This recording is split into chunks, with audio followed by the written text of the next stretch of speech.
CEC.com and CEC Cable Channel 22 in beautiful HD. Appreciate Marcus James and Lauren helping us out, as always, doing a first-rate job for these local schools, shooting the pictures. Your captains tonight for Desert Hills include Logan Wilstead, Luke Watson, Jace Mortensen, and the injured Jaron Polu, who got one of the biggest ovations here at senior night from the crew, just sitting in front of us here in the bleachers. Appreciate all of our local sponsors helping us bring you Region 9 football. Let's get into our Camping World keys to the game. Burnsy, Camping World, get your 2019 adventure started at campingworldstgeorge.com. What do you think? Yeah, one of the biggest keys of the night for the Desert Hills Thunder, we talk about it all the time, but it's getting that run game established. Last week, of course, star running back Keena Tufa only had 3 carries, 3 yards with those 3 carries. And it was a struggle for him to get going. His eligibility tonight, I'm not 100% sure of. He's been kind of banged up, dinged up. But regardless of who is taking carries for Desert Hills, they need to get that run game going. We see him out in uniform. He should be good to go. But he is battling some ankle issues, battling some other injury concerns. And tonight, the Thunder need to rely on the run quite a bit. Logan Wilstead last week was the leading rusher, 93 yards on the ground for their star quarterback. Canyon View is a team that likes to play back. And you beat them 2 ways, either quick slants to your wide receivers, which of course we know Golding and Rogers and Jace Mortensen are fantastic at, or by running the football and forcing the Falcons to come up and really kind of pack that box. So for Desert Hills, that's going to be essential. For the Canyon View Falcons, on the other hand, it's interesting. You're coming off your first win, and your offense performed incredibly well. Of course, we all know that Bryson Jake is no longer the quarterback there. They've kind of went in the direction of Joseph Garrett, a freshman out there for Canyon View. He's going to be under center for the Falcons rather than Bryson Jake, and he kind of elevated that offense, brought a passing game that they really weren't sure if they had or not this year, and I expect Canyon View to honestly air it out quite often. This is a team that loves to run the football. Tonight, I wouldn't be surprised if they end up passing a little bit more. It's going to be a fantastic game, honestly, between both of these squads. Both are very hyped. Both are ready to go, and we're getting ready for kickoff here at Desert Hills. Falcons won the toss, decided to defer. They'll kick to start the game, coming off, what's been a tough couple of years for this program. Coach Sawyers comes in last year, has a lot of positive things happen. They beat their crosstown rival, the Cedar Redmond, and now trying to at least end the season on an up note in region play. But they got a Desert Hills Thunder waiting for him here, and here comes the return by the Thunder. That's Jacob Wilkins, the up back, who will take it up past the 30-yard line, and that's where the Thunder will start their first possession of the game. And I wouldn't be surprised to see D Hills come out and try to establish the run here early on. I know one thing they worked on quite a bit this week in practice, AT, is really those quick slants. We talk about how the Falcons secondary likes to play off their opposition a little bit. Cornerbacks are a little deep. Safeties are a little deeper than normal because they have been torched through the air before. And so I wouldn't be surprised if we see Desert Hills come out with a quick slant or a quick little handoff to Keena. Your Sky Mountain starting lineups, Keena Taufa is the running back there with Wilstead. Rogers at a receiver, as well as Golding with Mortensen at the split end position. They'll motion Golding left to right across the formation. Makes it trips right with a tight end. They'll roll out left, and it's going to be a straight run for Wilstead.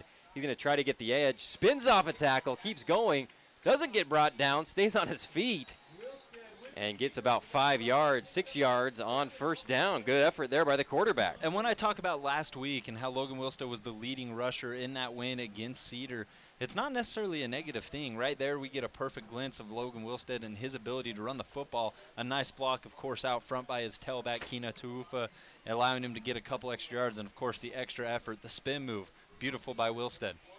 Canyon View showing a 4-man front here with 2 linebackers behind him. Run pass option goes to Mortensen. This has been their bread and butter all year long. It's caught, and he is going to go all the way for a Thunder score. And just like that, Desert Hills up 6-0 here on senior night. Yeah, that was pretty quick there for Desert Hills. We talked about it earlier on, AT. In fact, we talked about 5 seconds ago. Those quick slants, as we're going to see right here from Jace Mortensen in the middle of the field. Replay here on our CEC TV telecast, and we're going to see Wilstead take the snap, quickly look, fire, and it's right there. Jace Mortensen has the speed to get past anybody, and then he's gone. He does the rest from there. And the safeties are kind of spread out. They suck up on the run fake, and then Mortensen's just got to get past his one guy, and he has been money. I think that's his 11th touchdown catch of the year. PAT is up and good. Appreciate Gastroenterology, your field goal and PAT sponsor all year long. Thunder up 7-0. We'll be right back on your Region 9 radio network.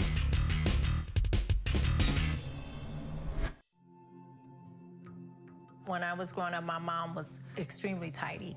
We were trained to put things back where we got them from. One day, when I walked into my mom's house, I felt like I walked to someone else's house. There was stuff everywhere. And just growing up the way I grew up, and to see this transition was very alarming. When Sean talked to me, it was a wake-up call, and that's when I went to the doctor. The forest is a whole hidden world of wonders. What better place to let your imagination soar?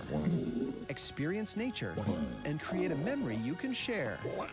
Visit discovertheforest.org to find a forest or park near you.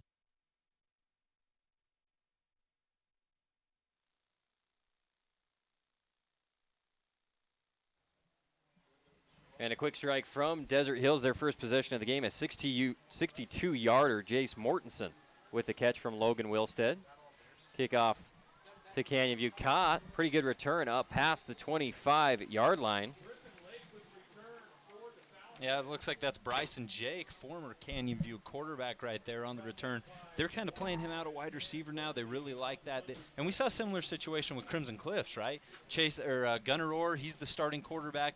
All of a sudden you put Gunnar Orr out at wide receiver. You let Chase Hansen handle the quarterback responsibilities. And it's kind of allowed that Mustang offense to free up. And Canyon View right now really hoping that's the case. 1st and 10 for the Falcons. We got the scoreboard back on here at Desert Hills. Ball on the 27-yard line of the Falcons. Motion man left to right, fakes the handoff. Quarterback keeps it up the middle. Almost had the ball swiped away. Good run, though, as he lunges forward for a 5-yard gain. And that's actually Bryson Jake on the carry. We're talking about how last week in that Hurricane win, Garrett got a good chunk of the snaps. But tonight they're rolling with Bryson Jake, and immediately a pretty solid pickup. And right now, if you're the Canyon View Falcons, you don't want to waste any time trying to answer back against this potent Desert Hills team, because we know their offense will put up more points tonight. Falcons need points on this drive. Same formation. This time he'll give it to the fly sweep, and he is rung up quickly by Desert Hills. That's Austin Turnbow, the sophomore, up in the box, who made the play. Alongside Turnbow, a handful of Desert Hills Thunder players getting into the backfield, making it difficult to breathe for anyone back there for Canyon View. And it makes you wonder, how often will the Thunder be in the Falcon backfield tonight? This isn't necessarily a Canyon View team known for their stellar run blocking or for really their quarterback protection. So if you're a Desert Hills defender, especially on this defensive line, you got to be kind of licking your lips. 3rd and 4 here. Here comes the motion man. Fake the handoff. He's pressured. He throws it, almost intercepted. Hiram Burgoyne had a couple hands on it, but it's dropped. It'll be a 4th down coming up for the Falcons. Yeah, quick punt already for Canyon View. And right there, I mean, Burgoyne nearly with the interception as we get the replay here on our CEC TV telecast. Just so much pressure. Number 5, John Stokes, was one of the D Hills Thunder players in the backfield, putting a hit on Jake. He didn't have much time to throw, and we kind of saw that in the resulting effect, the play after. Yeah, good pressure on a couple of plays there early for Desert Hills. Bryson Jake will be your punter as well for the Falcons. He boots it. It'll bounce at about the 35-yard line and stop dead in its tracks. And that's where the Falcons will down it. Appreciate Gastroenterology helping us sponsor the special teams plays this year. Check them out at utahgastro.com. A colonoscopy, the #1 method of screening for colon cancer, and can actually detect and prevent cancer in just one procedure. Check them out at utahgastro.com. Well, we've seen the Thunder already once tonight. They scored in a couple plays, 62-yard strike on a run-pass option to Jace Mortensen. He ran it the rest of the way for the big touchdown, and now they have it on their own 36-yard line. And as wonderful as it would be to get Tufa rolling, I mean, this is a secondary that Logan Wilstead could really pick apart. I wouldn't be surprised to see more passing plays as we get one here. Wilstead dropping, going deep. He's looking for Golding. And that play well defended by number 24 from Canyon View. That is Jake Tom on the coverage. Thunder take a deep shot. Yeah, I thought Tom did a good job. There's a flag down by the line of scrimmage, but like being aggressive by the Thunder going deep on this play. We'll see it here on the replay. He's looking for Golding the entire way in one-on-one coverage. Throws a beautiful pass. Gives him a chance to go up, but as you said, Burns, a pretty good defense there by the defensive back. It was. I mean, it was a good look. Golding kind of had position. He definitely got hands on that football, but Tom just going a little taller, a little more vertical, able to get that hand over and knock that ball out. And it's going to be a holding penalty against the Thunder. 1st and 20 coming up for Desert Hills. Trips to the near side with Taufa in the backfield. He's going to hand it to him up the middle. Taufa with his first carry of the game. Nobody's touched him yet. He's about 30 yards down the field. He'll go past the 40 and be thrown out of bounds at about the 35-yard line of Canyon View, and he got going fast there. Man, and that's his first carry of the night. And this is a guy last week, he's so pivotal to what the Thunder do offensively. Last week, only 3 carries, 3 yards. And tonight, just barely on that run. I mean, he about quadruples his production from last week in one single carry. The Thunder have so many offensive options at their hands right now against this Canyon View defense. 1st and 10 from the 35-yard line. 9:11 left in the first quarter. Desert Hills leads 7-0 with the ball. Ethan Ford in the backfield. Whistles. Play is stopped dead. And it's going to be a timeout by Canyon View. We'll take it with them on your one last scoreboard. Desert Hills leads 7-0. 45-second break. Back with more on your Region 9 radio network. Play Eric Amarola's Race Day Mix.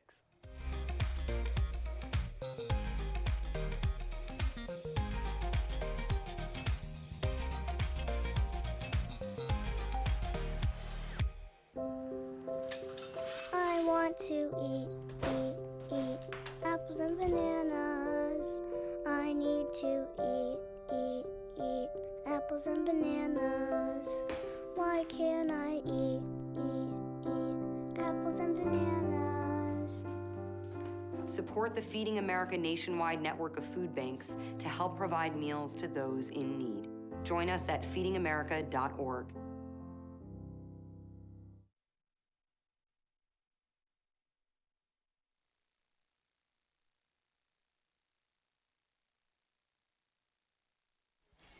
Welcome back. Region 9 football. It's your Holmes game of the night here on 890 KDXU. 1st and 10 for the Thunder. Bubble pass out to Jace Mortensen. He's got blockers in front of him. He's out to the left side. Going to go to the sideline. Wrangled by about 3 Falcons, but not before another Fabulous Freddy's first down. And right here, Josh Crandall on this bubble screen, he's not going to get a lot of credit, but he throws a pretty solid block against Jake Tom. He's knocked to the ground, gets back up, and still somehow manages to maintain that block for a couple extra yards for Desert Hills. Every single effort counts, and right there, good effort from Crandall. And here's the replay, or that's the dead ball. 1st and 10 once again for Wilstead. Straight drop back, looking for Ethan Ford on the left sideline. Throws it to a beautiful pass right in the breadbasket at the goal line. Touchdown, Thunder. And Wilstead right there. He was throwing into double coverage, right, AT? I mean, Ford had 2 Falcons right around him. Wilstead drops that right in the breadbasket, places it beautifully to where only number 19 can come up with it, hits him in stride. Desert Hills offense clicking full force, whether it's giving the ball to Keno, which only happened once, and he went for about 40, or letting Wilstead go to work. Touchdown to Mortensen, and right here we see him place this ball perfectly to number 19, Ethan Ford. And Ford has so much speed. Sometimes they struggle to get him touches, but showing off why he can outrun people there down the field. Kick is up and good on your gastroenterology. PAT by Golding, 14-0 early in this one. 8:45 left in the first quarter. Desert Hills leads big. 2 scores already here at home. 45-second break. Back with more on your Region 9 radio network. 1 in 3 adults has pre-diabetes. That means it could be you, your favorite brother, your other brother, you, your football buddy, your football buddy, you, your plumber. Breathe right into your foot. Your plumber's masseuse. Yes. You, your dog walker, your cat jogger. With early diagnosis, prediabetes can be reversed. Take the risk test at doihaveprediabetes.org. Hi, I'm Smokey Cole Bear, filling in because for 75 years, Smokey only said, "Only you can prevent wildfires." Meanwhile, the song was wrong. We did start the fire. Go to SmokeyBear.com to learn more about wildfire prevention.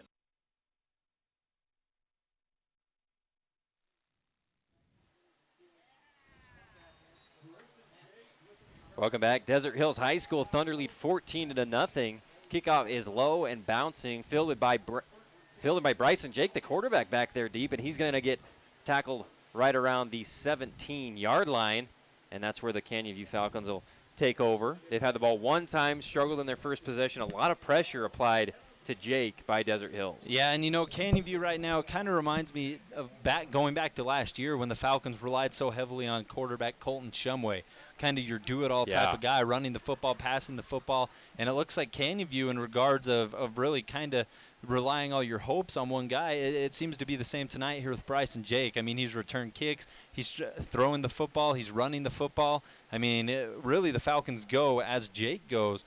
And right now it looks like Joseph Garrett, the freshman's in under center. And they're going to hand it off up the middle. Garrett's first snap of the game for the Falcons. Of course, he, as you said, led them to victory pretty much last week against Hurricane. Bryson Jake in at the slot receiver position on the left side. And just a ninth grader. I'm excited to see this kid. Yeah, Canyon View has a lot of high hopes in him, obviously, to bring him in last week in a tight game. They knew they could win against Hurricane. He performs. Jake does well from the receiver spot. We know that Jake has the talent, but they love Garrett as a quarterback.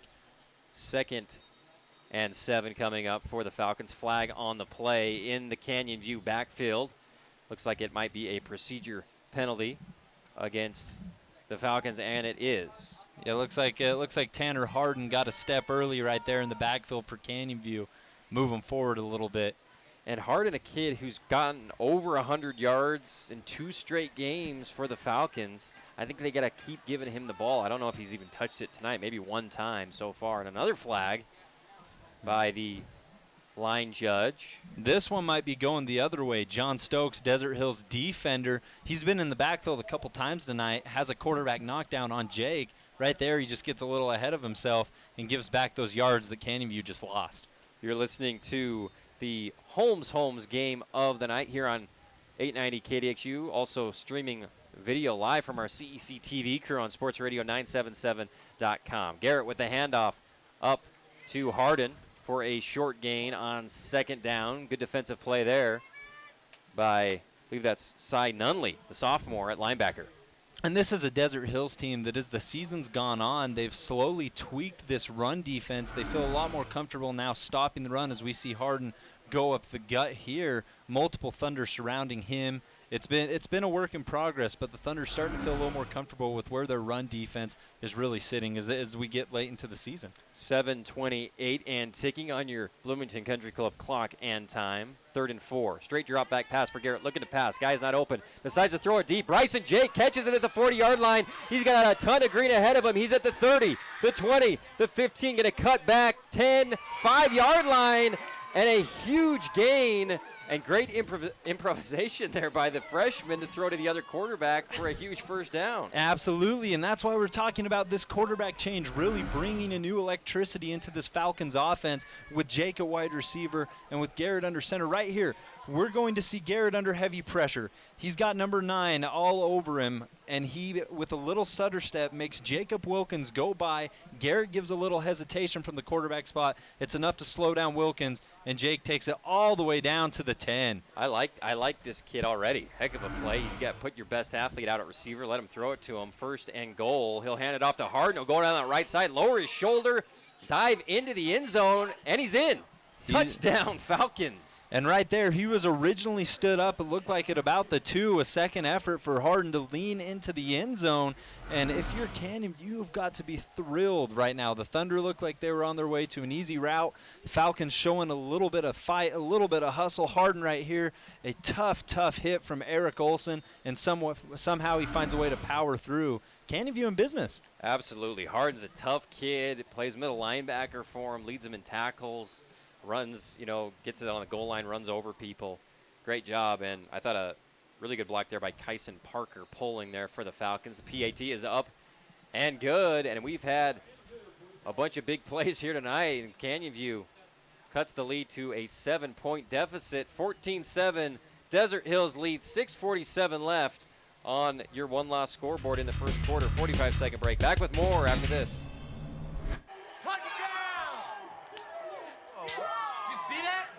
We scored? Yeah, we scored. We're going to the playoffs. I can't believe I missed that. Every time I'm buzzed, I spend too much time on my phone. What? I should take your phone away. No. I'll call for a ride. Wait, why does my face look like that? I'm playing with these new face filters. Okay, you know what? Yep, that's mine. I'm gonna need that back. No. Kevin!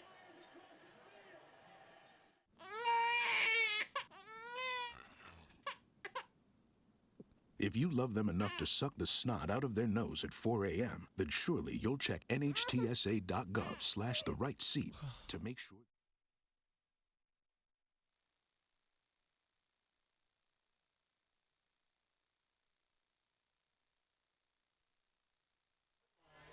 Welcome back. Region 9 football on 94.9, 890 KDXU. Canyon View just had a heck of a series, Burns. He cuts the lead 14-7 now, Desert Hills.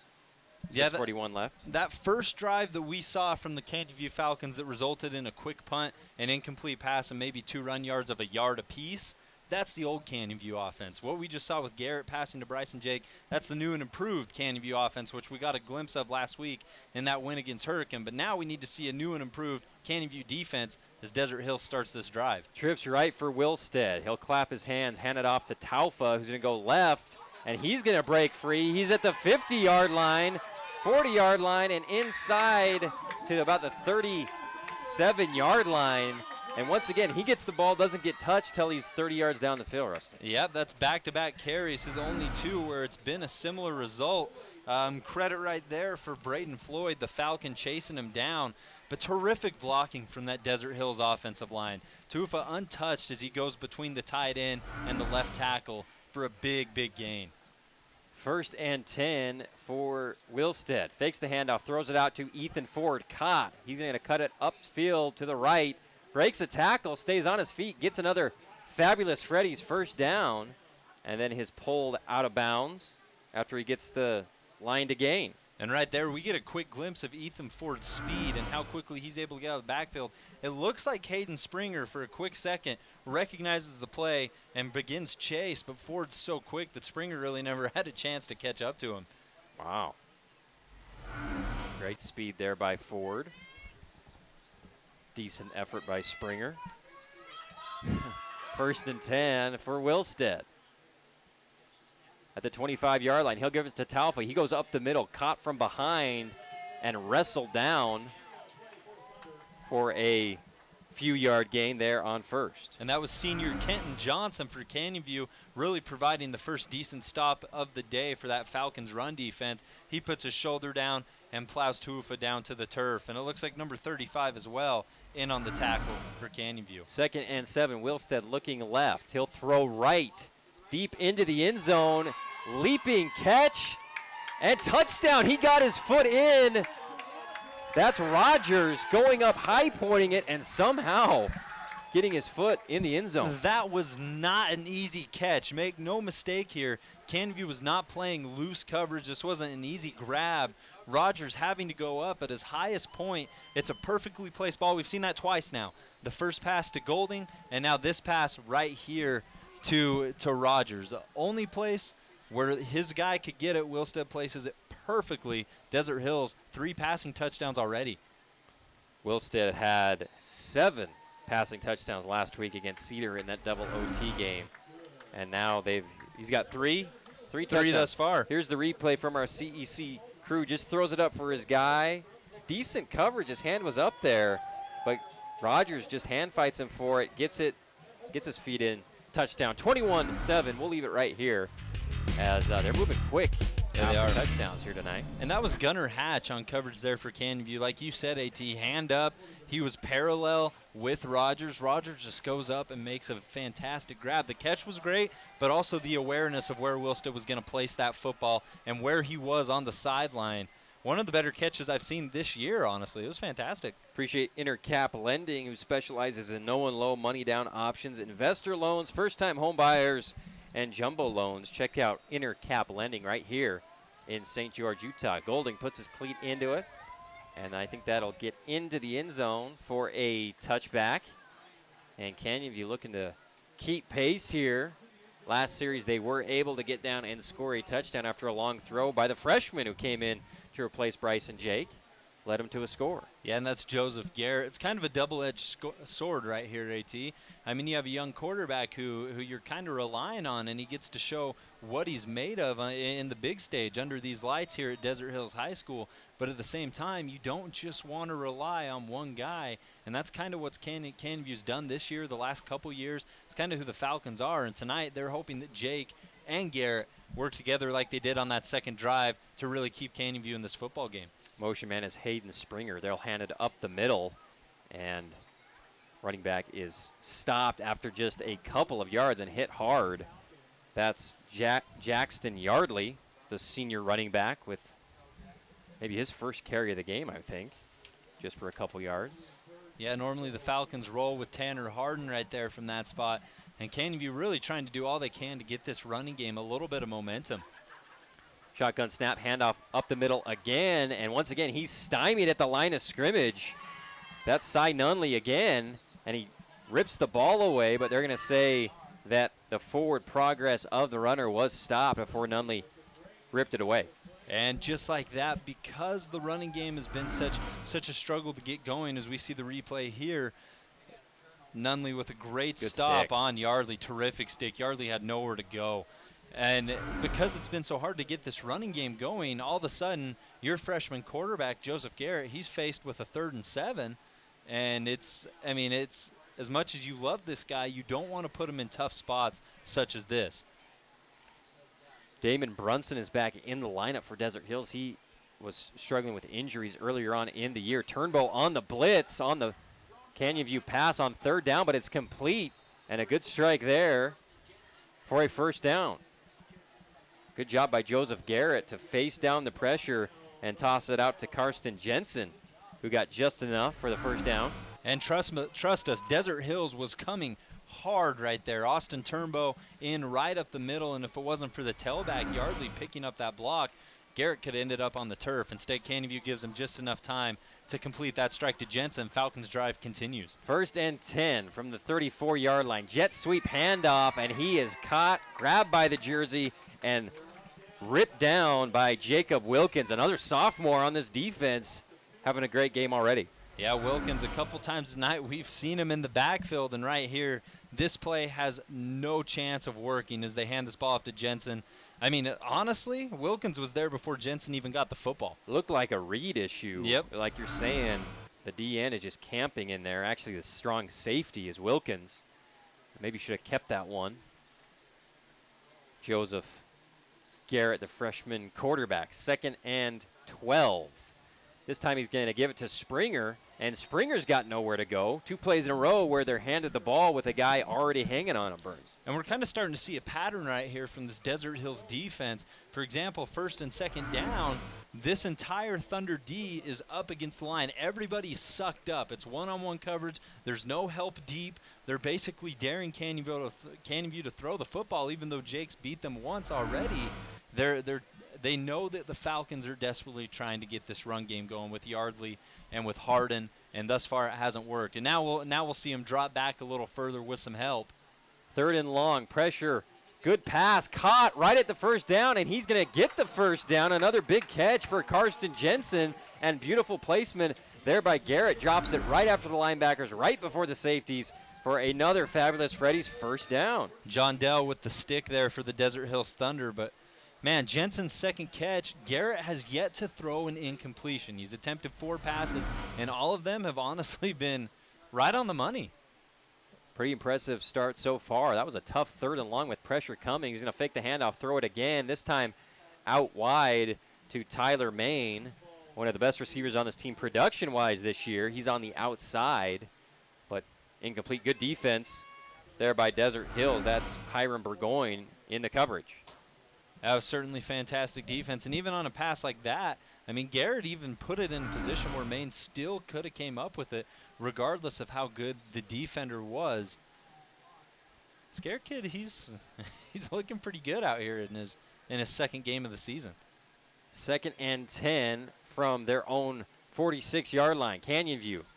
Shotgun snap, looking at a bubble, throws it low and incomplete smartly, avoids the sack by throwing it at the well short, but at the knees of the receiver to live to fight for 3rd down. Yeah, it was senior Tyson Eads and Dawson Bundy, a sophomore, the defensive end, both getting into the backfield. There was no chance of any play right there for Canyon View working. Desert Hills brought the house, and Garrett is poised as he's been in this entire game. It's hard to be poised when you got 3 players running up your throat. Another key 3rd down here for the Falcons from the 46-yard line. Here's Garrett, straight drop back pass. He's looking to screen, throws it incomplete, intended for Hardin, but well defended by Nunley. Yeah, Nunley, terrific recognition of what was going on as Canyon View tries to set up this screen. And right now for Garrett, it's hard to throw effectively when you're backpedaling like you are. He had no room. He was only moving backwards, had to throw off that back foot. Tough throw to make for any quarterback. Terrific coverage from the Thunder defense. Punting unit steps onto the field for Canyon View. That's Bryson Jake, the punter.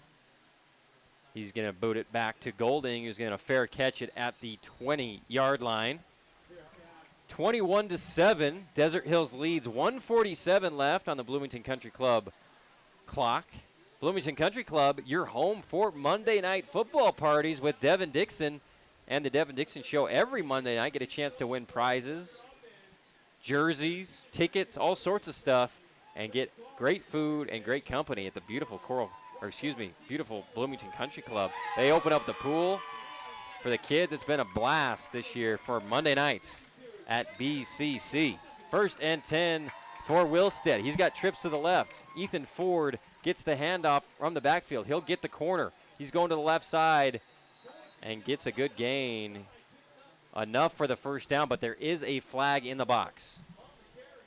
Yeah, that flag could end up bringing the Thunder backwards. A terrific design play, though. Ford being able to get to the left side and really use that speed that we've seen on display multiple times this game. Right now, AT, we're kind of starting to see a pattern with the Desert Hills Thunder, right? Run the football maybe 1-2 times, couple quick slants, and all of a sudden you're in the red zone. Easy peasy, no big deasy for the Thunder offense thus far. Yeah. First and after the illegal block in the back, it'll put them back at 1st and 15 about from their own 16-yard line. Wilstead, straight drop back, looking left, taking his time. He's got tons of time. Flag's going to be thrown. They're going to be called for a hold. He's going to throw a complete pass to Joshua Crandall, but the white hat saw a clear hold there on the right side of that Thunder offensive line. And although it's coming back, let's give a little bit of credit to Logan Wilstead right here. Most situations in high school football, when the quarterback gets rolling to his left, a couple of defenders pursuing, your automatic thought is he's going to run the football, right? He's going to tuck it and go. Wilstead instead, right at the line of scrimmage, pulls up, delivers on the run, perfect strike to Crandall. Unfortunately, the hold will bring Desert Hills all the way back inside their own 10-yard line. Looks like they're about on their own 6. Wilstead is so good at throwing, like you were describing, getting out of the pocket and keeping his eyes downfield and throwing strikes. Unfortunately, the penalty. 1st and long. Now they're on their own 6-yard line. 25 yards to go. Golding, the motion man. Snap goes back to Wilstead. Straight drop back. It's a screen. They throw it to Ford. He's got blockers in front of him, and he's got a long ways to run, and he is fast. He's past the 50-yard line, past the 40. the 35-30, and he'll go out of bounds. Huge gain on 1st and 25. Easy first down for the Thunder. Yeah, right there. Canyon View brought the house, trying to get, of course, the Thunder pinned up against their own end zone, and a terrific play call. Wilstead reads it perfectly. Falcons are bearing down on him. He doesn't flinch, waits for the lineman to get out. You have, of course, big number 71 running down the sideline for Desert Hills, and McGuire May throwing out terrific blocks. Great play call, great execution from Desert Hills. Another fabulous Freddy's first down for the Thunder.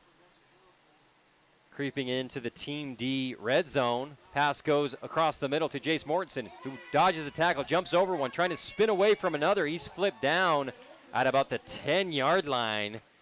He wanted to fight to get another touchdown, but good job by Canyon View to at least grab onto his jersey and get him down. And this is what Desert Hills was thinking they were going to have open all game long, and that's the middle. And, of course, where does Jace Mortensen thrive? In the middle.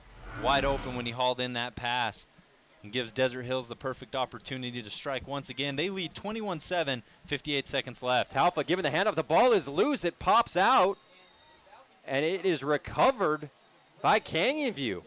There was a problem on the exchange. The ball went straight up into the air and landed, and it looked to me like a Canyon View player caught it. There was a flag, though, now I'm seeing on the far side of the field from the line judge. We'll see what the call is, but I thought that was clearly Canyon View ball on the recovery. Absolutely, and like you said, we'll wait on this flag, get a better idea of what's really going on. But yeah, that was a mishandled handoff right there to Tawufa, and it ended up in a Falcon in the Falcon player's arms. This is encroachment. Oh, it's going to be a shift penalty. So it will be Canyon View football. Yeah, illegal shift. Canyon View declines it. For our TV audience, we see the mismanaged handoff pops out of Keena's hands, and easy recovery for Canyon View.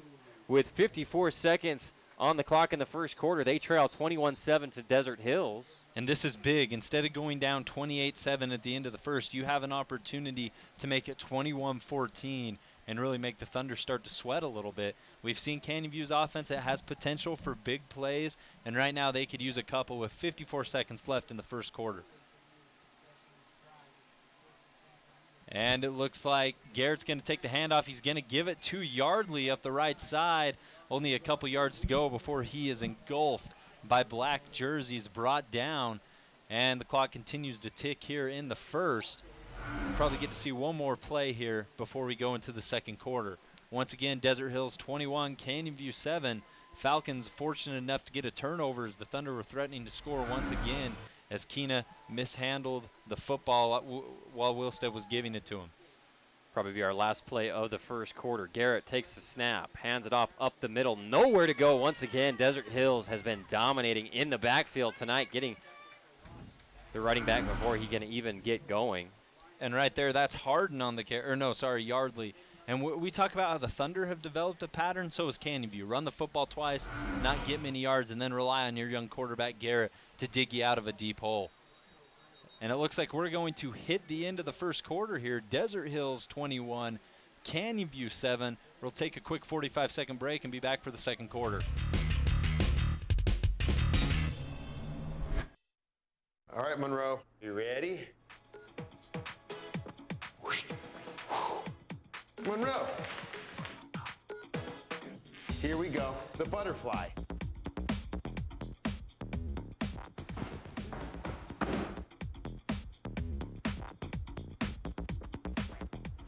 Ready? Ooh.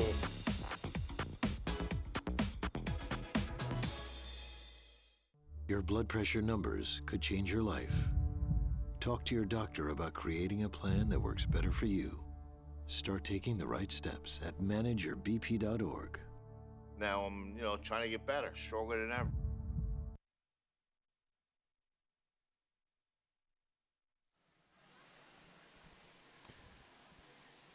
That's right. It's the Holmes game of the night on 890 KDXU, as well as streaming on sportsradio977.com.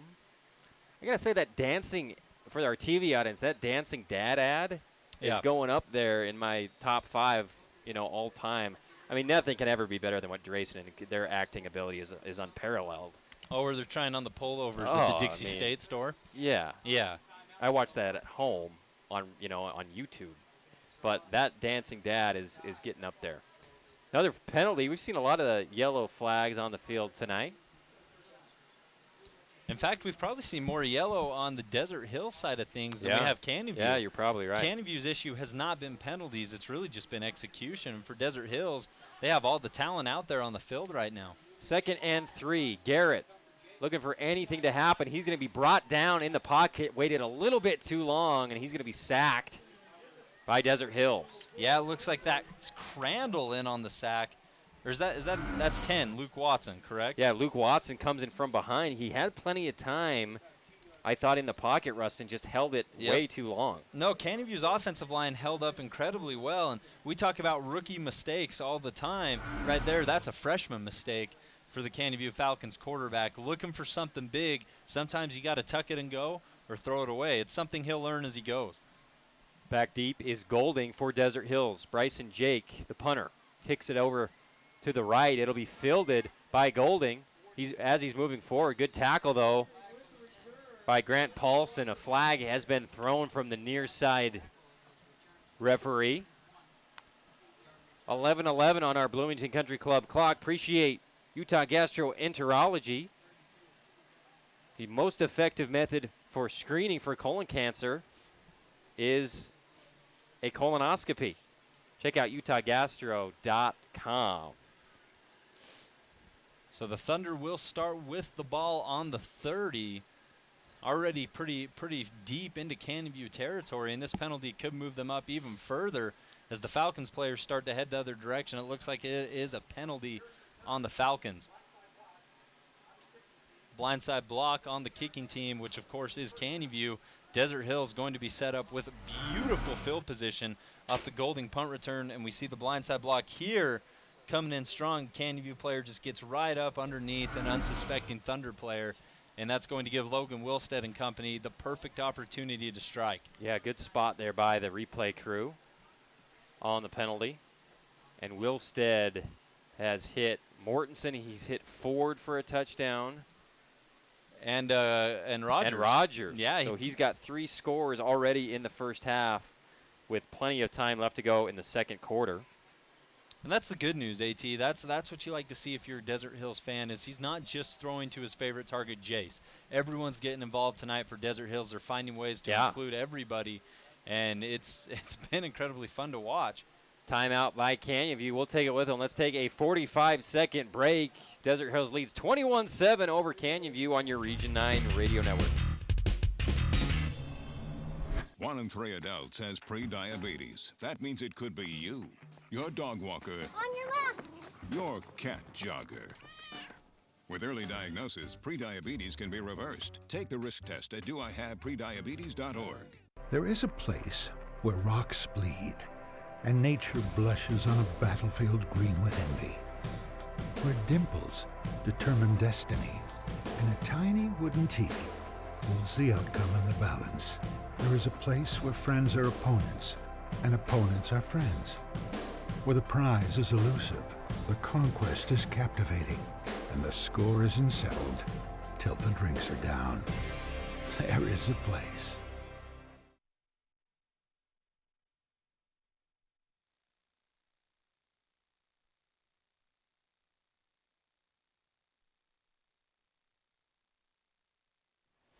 First and 10 for Desert Hills. Another fumble from Ethan Ford on the handoff.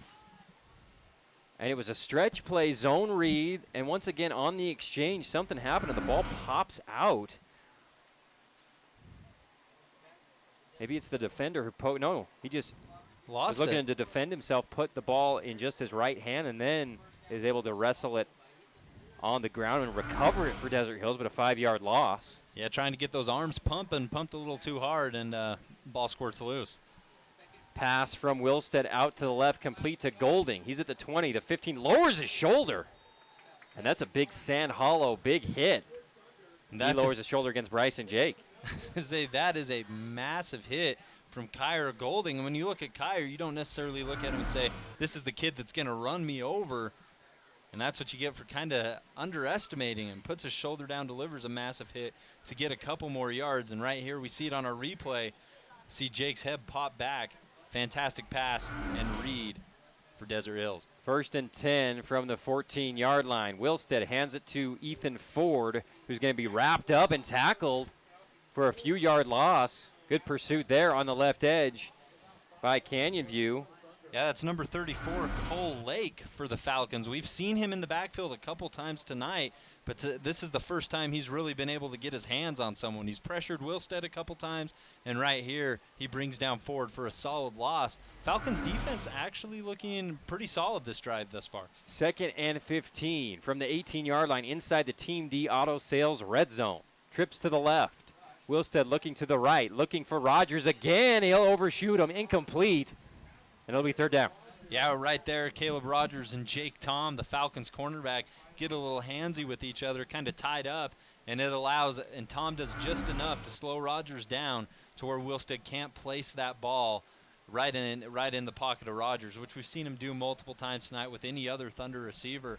Tom has been solid on coverage tonight for the Falcons. 3rd and long from the 18-yard line. Wilstead takes the snap, hands it up the middle to Ethan Ford, who will get a few yards. Almost looked like Wilstead regretted handing it to him on the zone read play, but Ford gets a decent chunk. Yeah, between fumbles and penalties and whatnot, Desert Hills finds themselves with, if I'm not mistaken, their first 4th down of the football game here with 9 minutes left in the 2nd quarter. And with a tough decision to make, it looks like they're going to attempt the field goal right here with Kyer Golding. Had a big success for Canyon View anytime they can hold them to a field goal attempt. Golding toe punches it, and it's up and no good. It goes to the left. Golding's saying, what? And I'm kind of saying the same thing, but apparently hooked left. Hard to see from this angle, but the refs were on it, and the missed field goal keeps the score 21-7 with 8:51 left in the 2nd quarter. Appreciate One Law, our scoreboard sponsor, as always. One Law makes it easy to find highly skilled, passionate lawyers for all your legal needs. Make one call to One Law, your dedicated personal attorney. 634-1LAW or onelaw.com. And for Canyon View right now, you got to be feeling a little bit of confidence coming on. And I mean, I know the scoreboard says otherwise, 21-7 currently. But right now, you forced a fumble, recovered a fumble, and with Desert Hills deep in your territory, you force a missed field goal. Your really first big defensive stop of the game. And now your offense has the potential to make this a one-possession ball game with the football. And, of course, we've seen from Joseph Garrett already. He's an electric quarterback. He makes smart decisions. I mean, anything's possible on this Canyon View drive. 1st and 10, Garrett rolling out left, throwing it, trying to get Springer on the sideline. And a late flag is thrown, and the ball went incomplete. Springer dove for it, couldn't quite get there. Yeah, Damon Brunson providing heavy pressure to Joseph Garrett. And Garrett right there, you got to give him a little bit of credit because that ball was actually in the vicinity of where Springer was. I mean, most quarterbacks in a situation with a guy like Damon Brunson bearing down on him, they just let that thing fly. And there's going to be a holding call on the defense, on the safety, who is in pass coverage, and that'll give Canyon View a 1st down. They'll be at their own 30-yard line. Decent throw from Garrett. And the yellow flags continue to stack up on the side of the Desert Hills Thunder. Offensively, they've been nearly flawless, but penalties. Here's what I want. Have got to be the bane of the Thunder right now. I want a yellow. We keep calling them, and I started this trend calling them yellow flags as if there's a different option. But I'll give you my theory after this play. Here's a shotgun snap to Garrett. He's going to fake it to the right, turn around, throws it to the right now, incomplete. The ball goes down. In soccer, you got a yellow card, you got a red card. One means something more important than the other one. I want different colored flags. I want a red flag if it's a personal foul. I want a yellow flag if it's a 10-yard, and I want a white flag if it's a 5-yard. And a black for ejection. I'm going to talk to Larry Burgesson about that, see if we can get that implemented before next week. AT on that last play, I mean, of course the pass fell incomplete, but we've seen multiple times Garrett's had time tonight. He had time on that last play. A lot of credit to the Canyon View offensive line led by Joseph Paluca out there and a lot of the big guys, Dane Hudson and whatnot. out there blocking for Garrett. They're doing a good job. He's had time in the pocket. 2nd down and 10. Garrett fading away, throws it across the middle, incomplete to Tyler Main. Kind of threw it late across the middle. Main got hit hard. Yeah, it's those type of throws through the middle that can be absolutely punishing. Leads Maine a little too far, and then number 2 for Desert Hills, Turnbow gets in there and delivers a punishing hit. Maine without a reception tonight. And that's Austin Turnbow, the sophomore. His brother, who usually joins him back there at safety, Braxton Turnbow, has been struggling with illness for the past couple weeks, and they miss him immensely back there. But the secondary doing a pretty good job. Pressure coming, and once again, Cy Nunley was the first guy to get in there, but then Garrett's brought down by another Thunder player, and they've been in the backfield all night long, have the Desert Hills Thunder. Yeah, and right after I applaud the Canyon View offensive line for really keeping Garrett safe, these next couple plays, the Thunder turn up the heat, and they're able to get to Garrett quick. Now, we've seen Garrett make some solid plays tonight, but once again, it is incredibly difficult to do much of anything when you have not 1, not 2, but 3 Desert Hills Thunder players coming at you full speed. Here's another punt from Bryson Jake. Falcons trail 21-7. Good bounce for the Falcons. They'll put it inside the 40-yard line of the Thunder with 7:52 left on your one-loss scoreboard in the second quarter. Appreciate Intermountain Sports Medicine for helping Region 9 athletes stay safe out there. They provide an athletic trainer to each Region 9 school. Tonight, Mark Harris for Desert Hills, and for Canyon View, Mason Smith doing a heck of a job out there.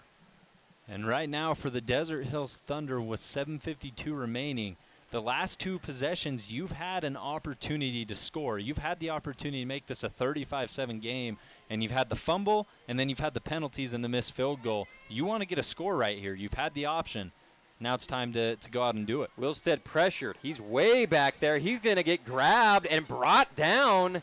He thought he could fool around and maybe get away from the blitzers, but they eventually grab him and put him down for a huge loss. Yeah, Hayden Springer was the first one to get back there. And watch this on our replay. Springer wraps him up, tries to bring him down, and then you got number 22, Harden, right there, who tries to knock the ball away as Wilstead's going down. Pretty solid teamwork and recognition of what's going on. Harden almost knocked that ball loose from Wilstead's hand. And for the great year that Wilstead's having, I think the one critique you could maybe have about his game is he takes some long, bad sacks.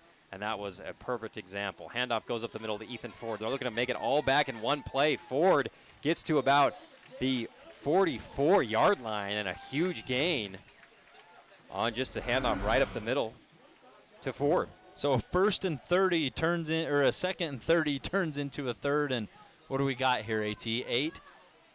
And it's funny how that works. I mean, long sacks like Wilstead took aren't as big a deal when you can run the football like that. Straight drop back. He's going to throw it to a wide open Golding, who's got the easy first down. And then a couple more yards after the catch. He's still fighting. And another fabulous Freddy's first down for the Thunder.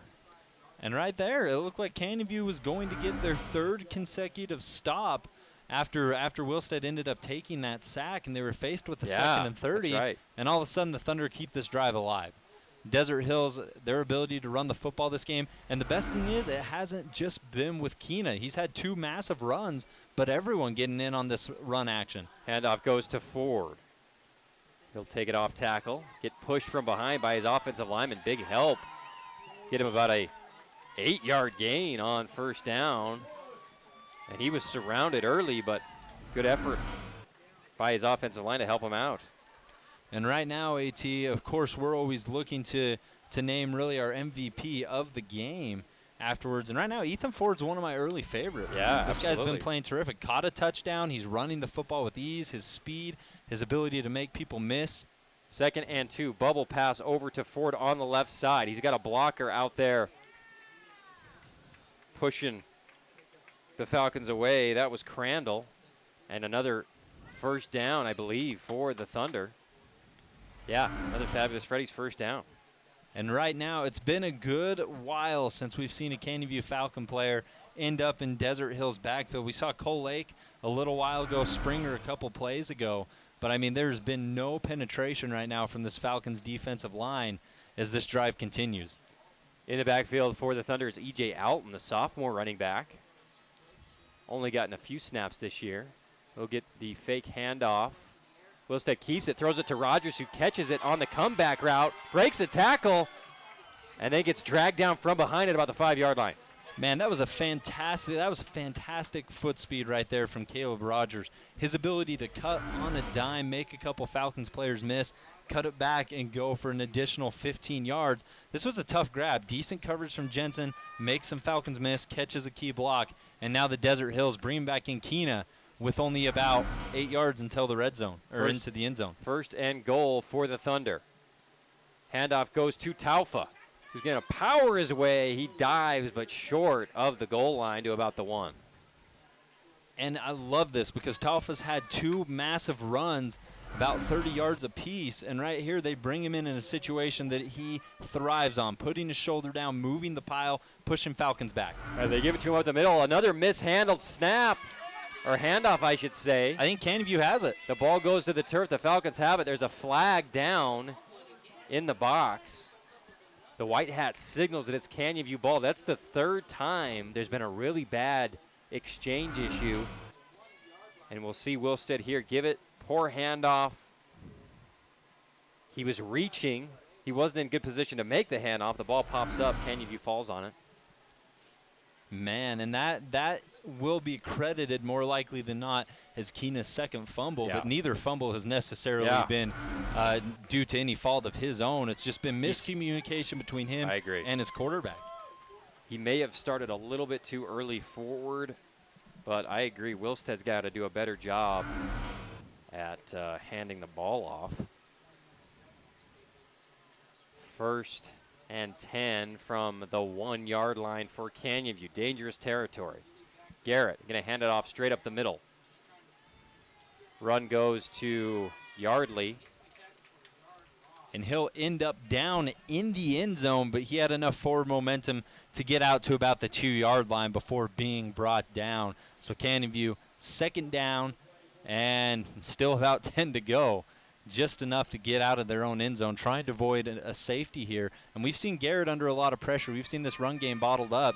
Very dangerous situation for the Falcons as they trail 21-7. Garrett looking over to the sideline to get a change from the coaching staff. They look at their wristbands. Motion a man right to left. 2nd down. Garrett standing in the end zone, whips it out to the right. Ball is incomplete. Would have been about a 2-yard gain maybe if it was caught. Instead it'll be 3rd and 10 still from the 1. Yeah, tough break right there for the Falcons. Even if it ended up being a reception, like you're talking about, 18, not a lot of room to work with. And right now, Canyon View, 3 defensive stops in situations where it looked like the Thunder were going to increase the lead. If you're the Thunder, you're thinking this game could very easily be 42-7 right now. And they've had some big plays, but I think Coach Murdoch has got to be frustrated clearly with the sloppiness. I mean, this is a team that's trying to win out and put themselves higher in the RPI, get a higher seed. They've got a lot of talent. A home game. They've had some injuries. But they haven't had really, as the snap goes to Garrett, he's going to roll out right, throw it up high and incomplete. They'll have to punt it from deep in their own end zone. But Desert Hills hasn't had a resounding win this year. All of their wins have been close against Snow Canyon, against Cedar last week. It was a double overtime. They haven't blown anybody out the whole year, and this is a chance for maybe to do something like that to get confidence going for the rest of the year. But they've had chances to put the score, have a much wider margin, but they keep dropping the ball on the turf. Well, even looking back to that game against the Hurricane Tigers, the team that Canyon View themselves beat, Desert Hills was lucky to kind of get away with there in that 40-25 win when they let Hurricane get back within 2 late in the game. Golding's going to catch it on the 35-yard line, dances around, makes some people miss, but eventually goes down at about the 32-yard line. That's where Logan Wilstead and the Thunder will take over. 3:30 left on the clock. Thunder lead 21-7.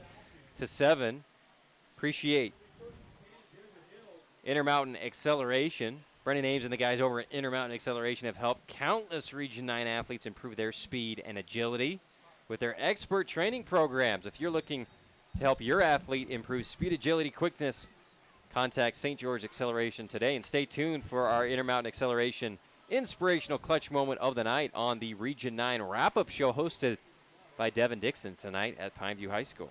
Here we go. After scoring their first 3 consecutive drives, they've gone 4 with perfect field position and nothing to show for it. Wilstead, quick bubble out to Golding, and it's read beautifully. That's Jensen, the Canyon View cornerback, getting into the Desert Hills backfield and swinging down Golding. Great play. Canyon View hasn't had a lot of those tonight.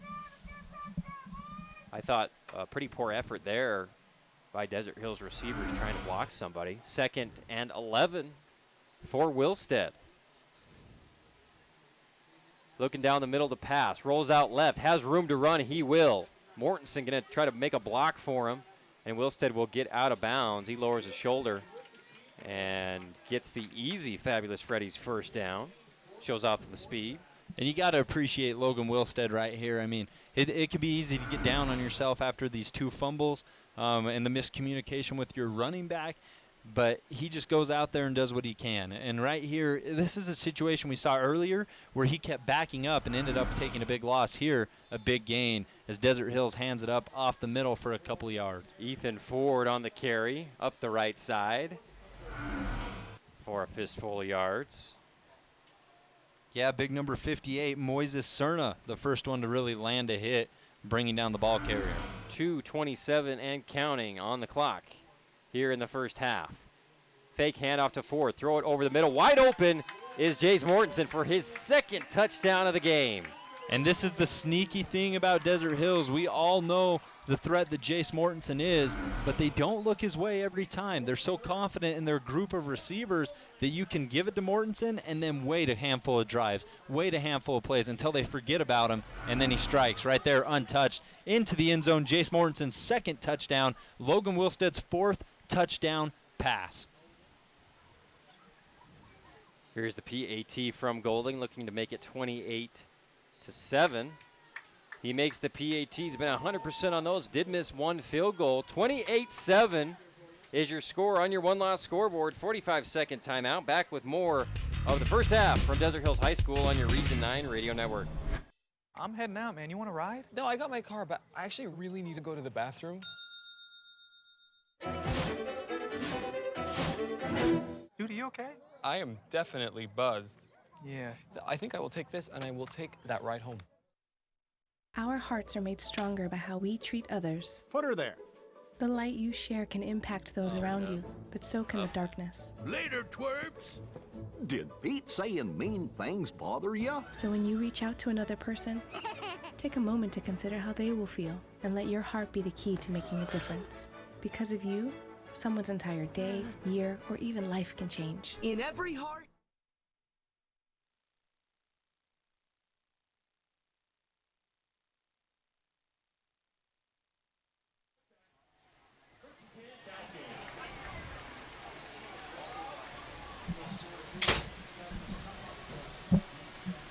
Welcome back here to Desert Hills High School, home of the Thunder. They currently lead Canyon View 28-7 in a game that there's been no shortage of action whatsoever.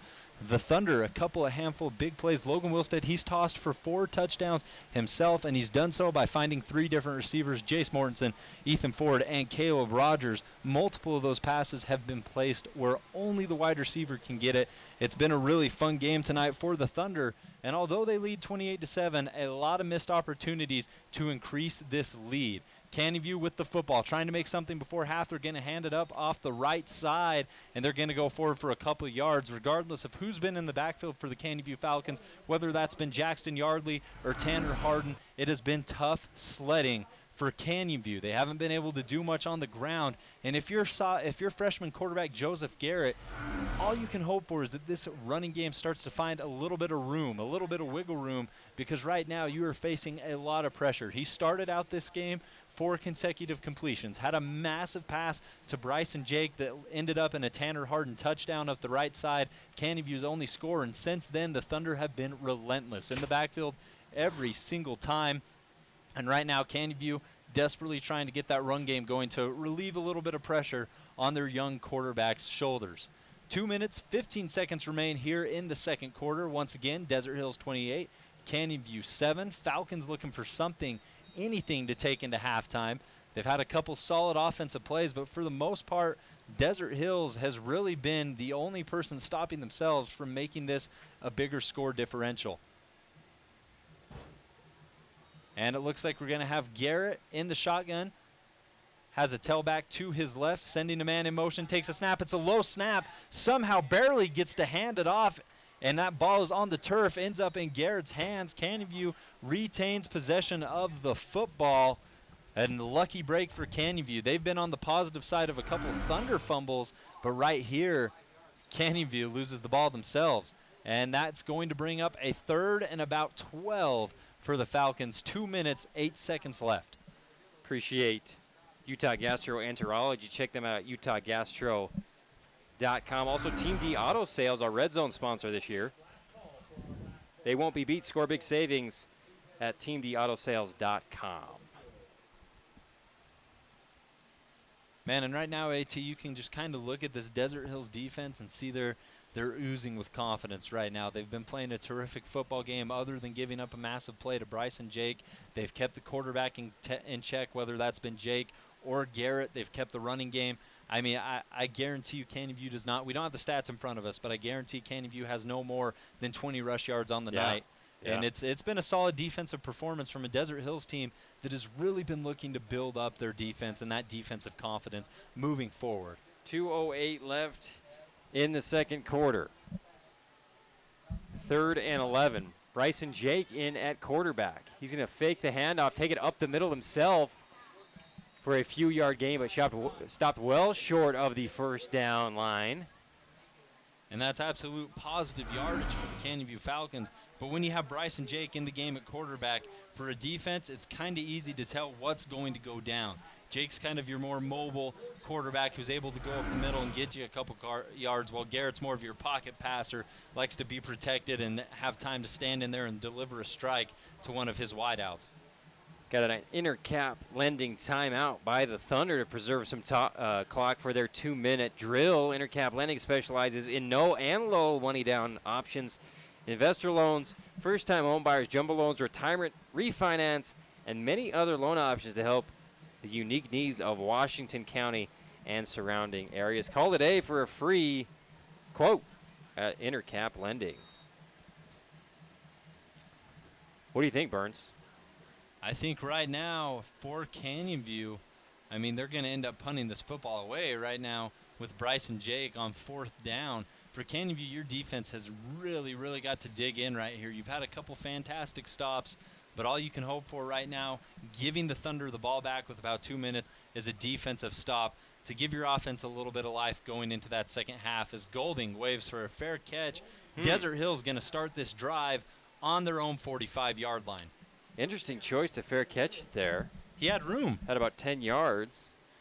I don't know if he was instructed by the coaching staff, maybe no matter what, to fair catch it. He's being talked to maybe a little bit by Coach Murdoch. Maybe they want some. So at a point now, you're up 28-7. You're in a 2-minute drill situation. And, of course, the Thunder would love a 35-7 lead going into the locker room. We have another timeout on the field. And the Thunder will take the ball at their own 45-yard line. And right here for the Thunder, you know that Jace Mortensen's 2 touchdowns are fresh in the Falcons' defender's head. Right now, I wouldn't be surprised, and Ethan Ford's been running the football effectively. I wouldn't be surprised to see them look to a Rogers, look to a Kyra Golding, and things such as that as they try to score in this 2-minute drill. And a whistle and a flag from the white hat official, and it's going to be a false start on the Thunder. I didn't see who moved, Rustin, but they've struggled with that tonight. Several flags against the Thunder.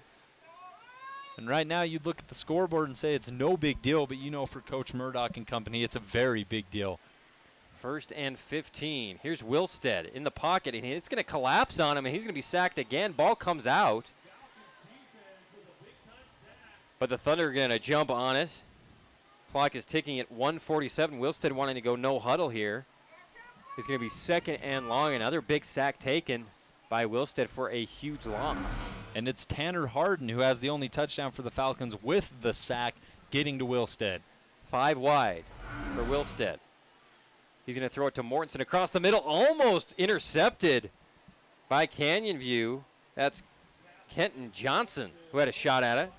Underthrown a little bit. That was Wilstead's first pass attempt of the night. That was a little sketchy. Wasn't necessarily there. Normally tonight he's had time to kind of stand in there, read the defense, see what they're giving him, and make the proper play. With heavy pressure from Canyon View on back-to-back plays, he just kind of tries to deliver a strike, hoping for something that really isn't there. Kenton Johnson with the knockdown. 3rd and 22. And they've converted on plays like this already this first half. Ethan Ford is on the field at the running back position. There's 1:27 left on the clock. And they stopped play for a second, but now it's resumed. The whistle's blown. And 3rd and long coming up for the Thunder. Trips to the right of Wilstead. Straight drop back pass. He's going to throw the out route. Picked off by Bryson Jake. It was intended for Mortensen. There's a flag on the play. Jake's going to take it down to about the 20-yard line of Desert Hills. We'll see what this flag is. And we got Canyon View cornerback over there, Jake Tom, pointing to the flag. I don't think the Falcons are necessarily sure what this flag's for either, because Bryson Jake, Wilstead simply overthrew his man. Yeah. Jake was in the right position. At least where the ball was thrown, it didn't look like there was any reason for penalty right there, AT. And the penalty is against Desert Hills, a hold. And so that will be declined by Canyon View. And just out of sync, bad timing with Mortensen. Wanted that out pattern. Instead, it goes right into the gut of Bryson Jake. Decent return.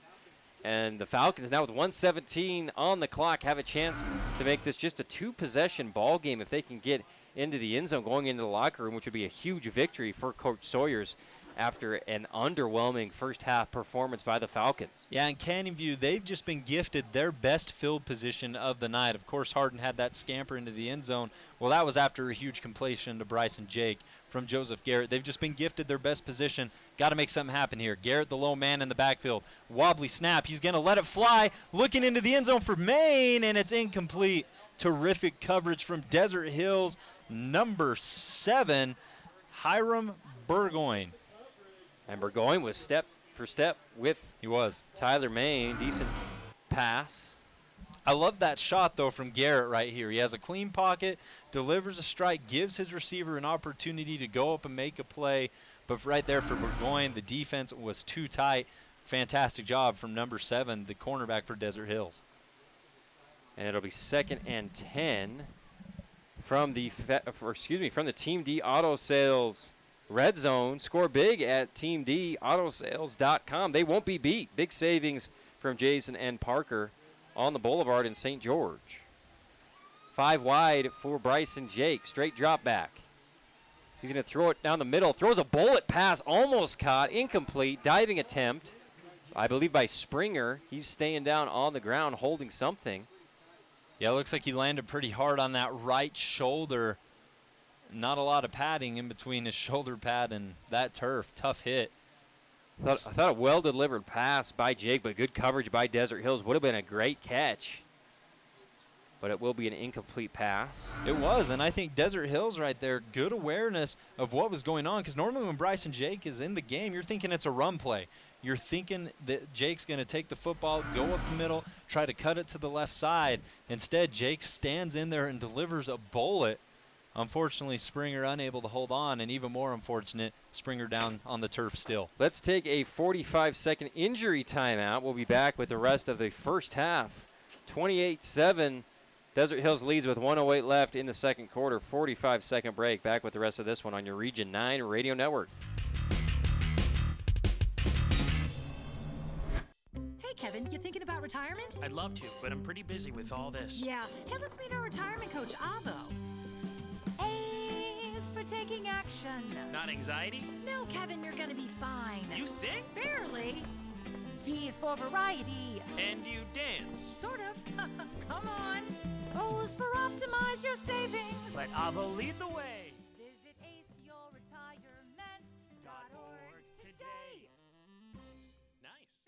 takes less than 1 minute to find out if you may have prediabetes. You can do it here. But I get it, you're busy, and busy people can't have prediabetes. I read that wrong. They can, okay? Just go to the site.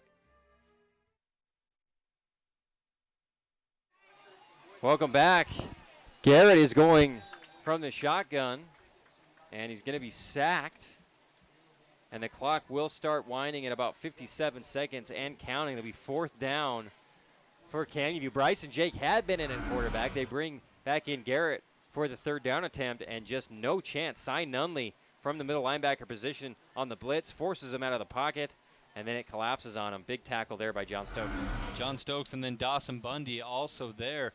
Thunder defense has been relentless, and I know the penalty flags have flown tonight for the Thunder, and I know the offense has been troubled with a couple random turnovers, Wilstead's interceptions, 2 fumbles off miscommunication between the quarterback and his tailback. But right here, the defense really keeping Desert Hills, and it sounds weird to say, but they're what's keeping the Thunder afloat. The offense has been fantastic, but because of the penalties, Canyon View's been given plenty of opportunity, and the Thunder defense has stepped up most when needed. Let's take another 30-second timeout. There's a timeout on the field, 18 seconds left in the first half. 30-second timeout, back with the rest of this one on your Region 9 Radio Network. For over a century, Dixie State University has been shaping the trailblazers of tomorrow by providing a culture of active learning, active life. With a paradigm of real-world experience mixed with cutting-edge technologies and rich traditions, we provide one of the most affordable educations in the West, set against the most stunning backdrop on the planet.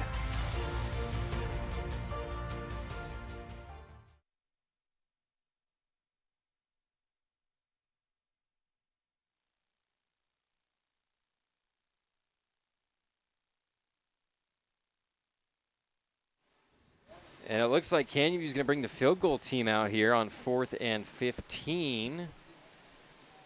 Down 21 points. What do you think of this call, Burns?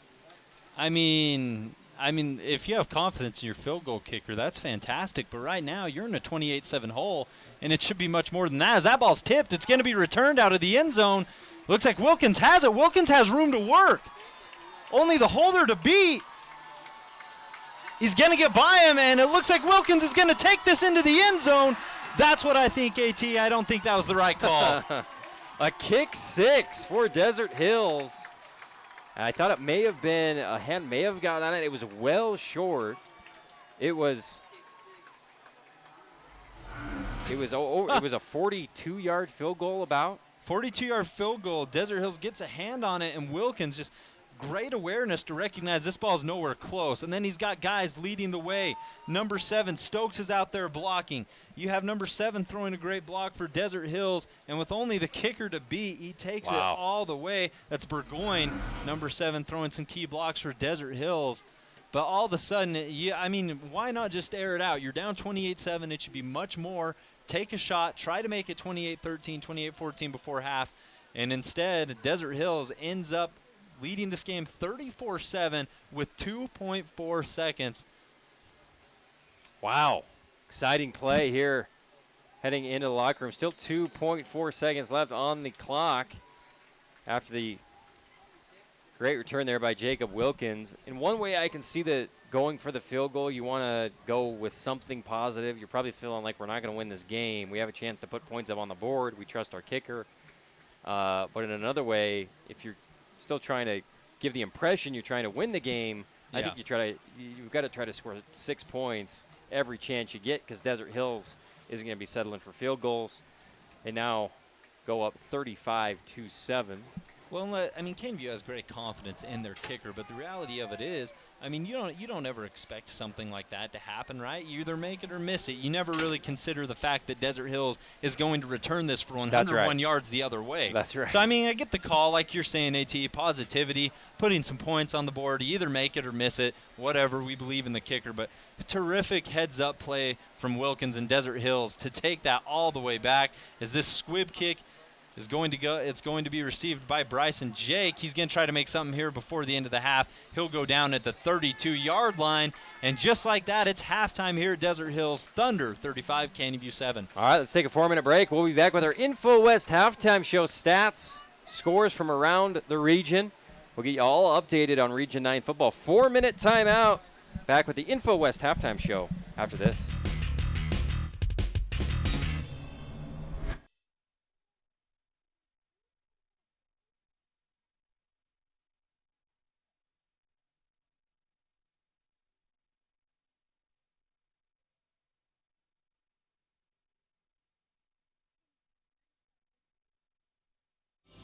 I don't have an answer for that. Dad, do stars visit their friends? Look!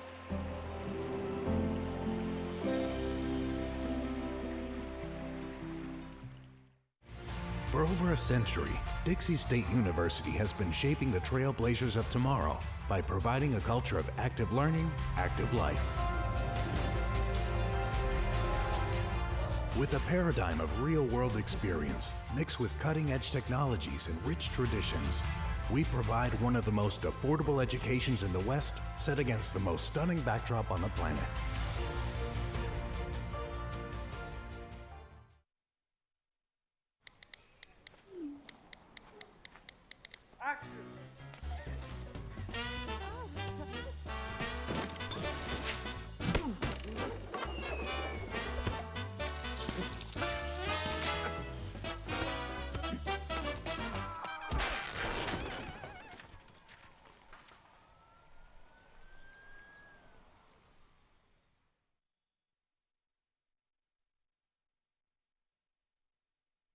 Where do you find the titans of classical music in St. George?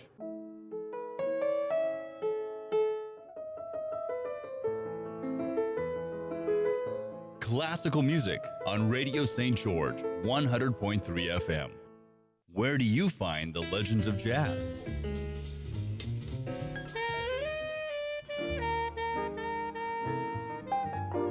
Evenings on Radio St. George, 100.3 FM. 5 minutes.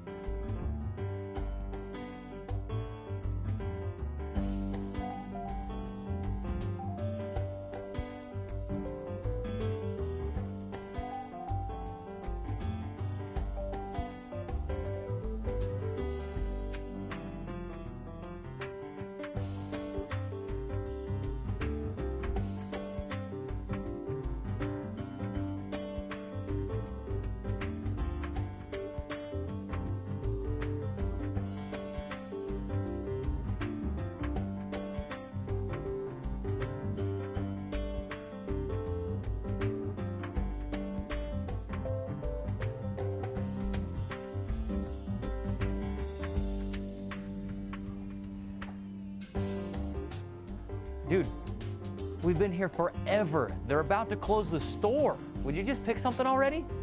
I just want to look good, you know. It's season 2 of Trailblazer Weekly. I just want to make sure I get the right one.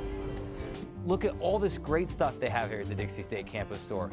No matter what you choose, you can't go wrong. Yeah, I guess you're right. I'm just going to go with the first one.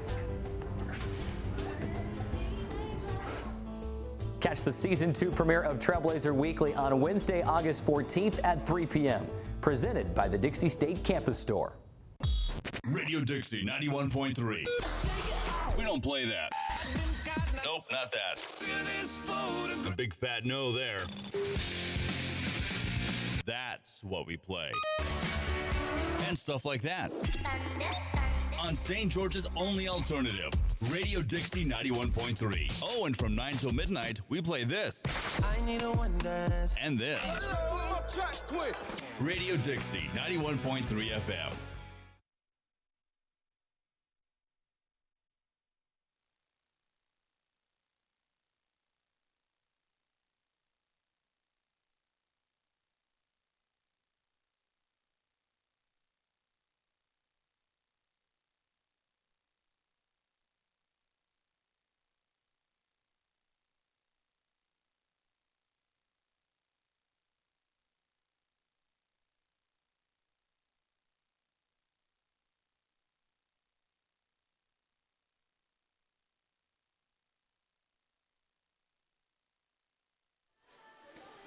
Yeah, welcome back. It is the InfoWest halftime show. Check out the internet people at InfoWest. Get high-speed internet, web design, tech support, and more. Check out clean internet and speed burst at Infowest.com. Well, the Thunder lead 35-7 here after one half on senior night. It is dance night as well at Desert Hills. All sorts of youngsters showing off their moves tonight. Parents down on the field watching and taking pictures. Quick, Burns, your first impressions of the first half. Obviously a one-sided affair so far. Well, right now, let's go back to that Cedar game last week for Desert Hills when quarterback Logan Wilstead tossed for 7 touchdowns in that 56-55 double overtime win. Tonight, thus far, he has 4 touchdowns, 2 to Jace Mortensen, 1 to Caleb Rogers, and 1 to Ethan Ford. A couple of these touchdown passes have been spot on, put in only places where his wide receiver can get to it. He's had a fantastic game. But one thing that concerns me, AT, and I know the scoreboard says 35-7, and the chances of Canyon View getting back in this game are pretty close to unlikely, but Desert Hills did not look great in that second quarter outside of Wilkins really returning that touchdown. I mean, there wasn't a lot of positives, a lot of penalty flags, taking some pretty big sacks leading to first and to second and 30s and things such as that. And then aside from the penalty flags, we've also seen a couple miscommunications between the quarterback and his tailback, a couple fumbles. Wilstead throwing off his back foot, intercepted, trying to make something happen that wasn't there. The Thunder got a little relaxed late in the second quarter, and you could see it. This is a game that's 35-7, but the penalty flags and getting a little relaxed, you know that's not going to fly with head coach Mike Murdoch, because if this was any other game, if you weren't playing the Canyon View Falcons, I mean, it could be a completely different outcome. For Desert Hills, they still have yet to play Pineview.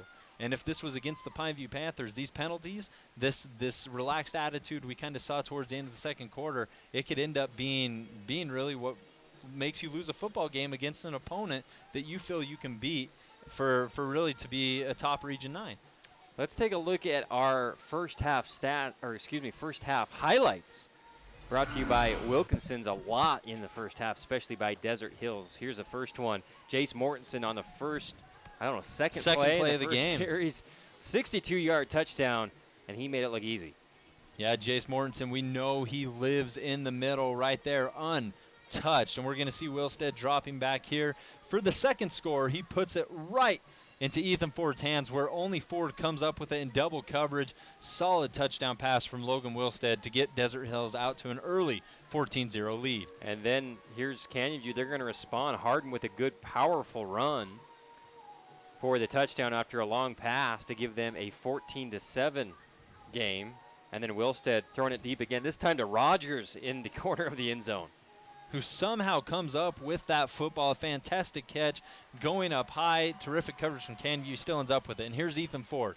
Ford's been fantastic on the ground all night, and here we see him jiving and shaking and getting past multiple Falcons players to get Desert Hills deep into Canyon View territory. And then the pass inside to Rogers makes a couple guys miss after the catch, gets inside the 5-yard line, and then the fumble on the exchange from Wilstead to Taufa gives Canyon View the ball back. Pretty sloppy first half. And this from Desert Hills. This was the second fumble. There was one on the other end, too, in a similar spot when they were about on the 7-yard line or so, and it resulted in Canyon View's football as that ball went onto the turf. But here we're going to see Wilstead fake to Ford and find Mortensen wide open in the end zone. This would make it 28-7. This was Desert Hills' only offensive touchdown in the second quarter.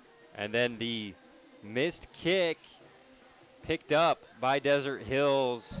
Jacob Wilkins in the end zone, and it is a kick six, folks, reminiscent of Auburn, Alabama several years ago. Goes into the end zone, over a 100-yard return to make it a 35-7 game. What a first half so far for Desert Hills here at home. And that's the thing, AT. It's been a fantastic half full of great offensive moments. Wilstead's played well. Ethan Ford has played particularly well. We've seen him do it through the air and on the ground tonight for Desert Hills.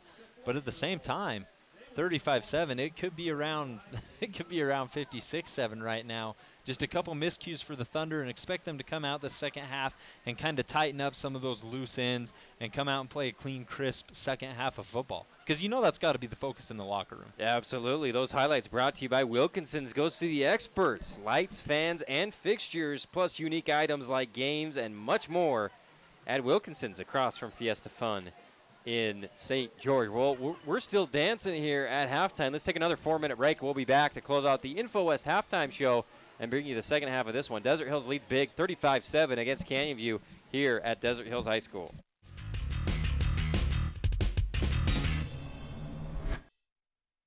Hey, Bobo, do trees tell each other stories? I'm sorry. I'm afraid I don't know that. Hey, why don't we go find out? Listen.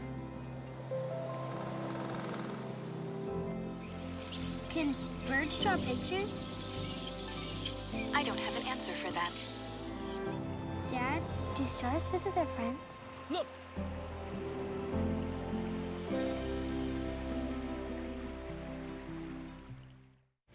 For over a century, Dixie State University has been shaping the trailblazers of tomorrow by providing a culture of active learning, active life. With a paradigm of real-world experience mixed with cutting-edge technologies and rich traditions, we provide one of the most affordable educations in the West set against the most stunning backdrop on the planet.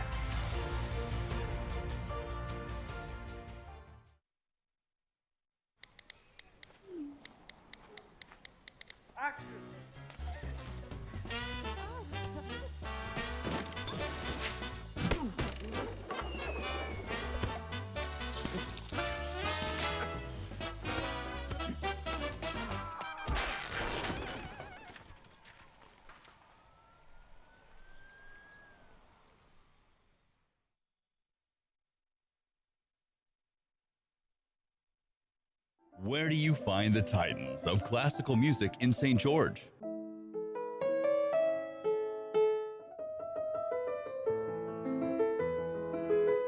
Classical music on Radio St. George, 100.3 FM. Where do you find the legends of jazz?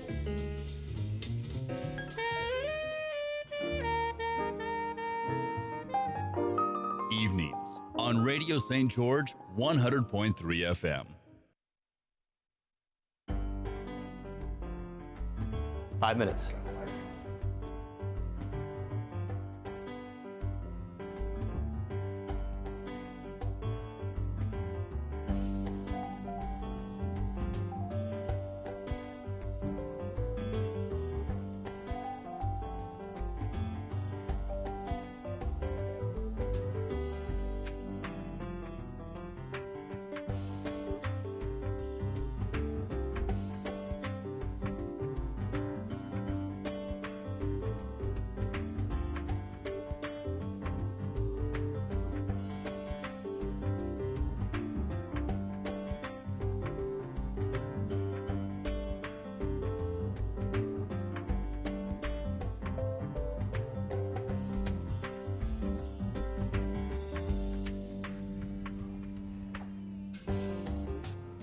Dude, we've been here forever. They're about to close the store. Would you just pick something already?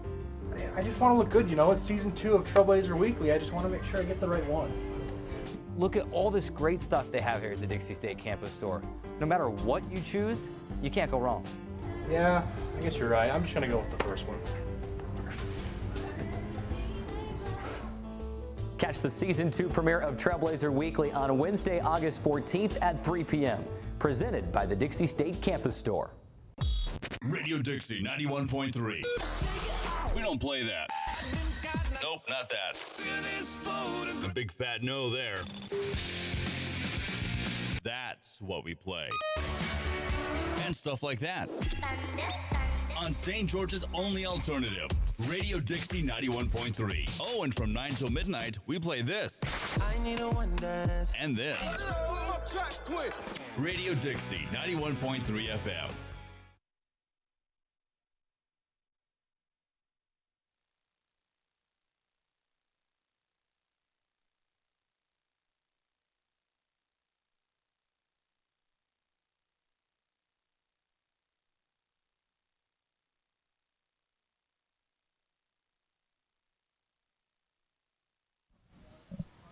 Welcome back, InfoWest Halftime Show. Check out the internet people at InfoWest. Get high-speed internet, web design, tech support, and more.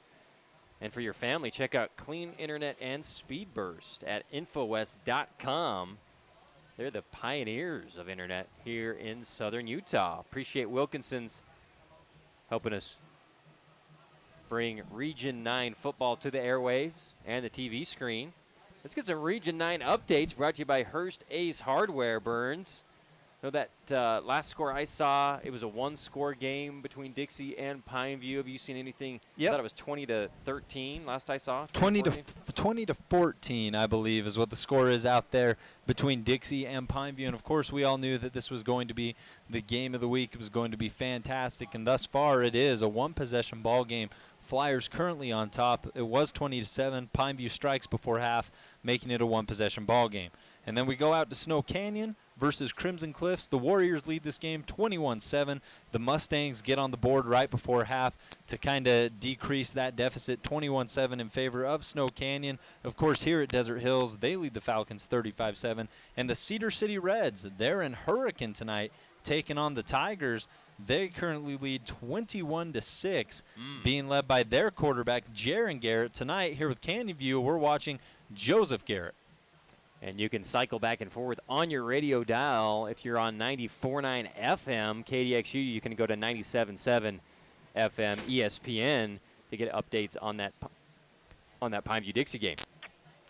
Appreciate Hearst Ace Hardware, a hardware store, and so much more with a variety of products with prices that please on the corner of Boulevard and Bluff in St. George and on Main Street up in Cedar City. Well, Desert Hills Thunder getting hyped up in a huddle, jumping up and down. This is their last home game of the year. Canyon View Falcons doing their best to get ready for the second half. They trail by 28 points.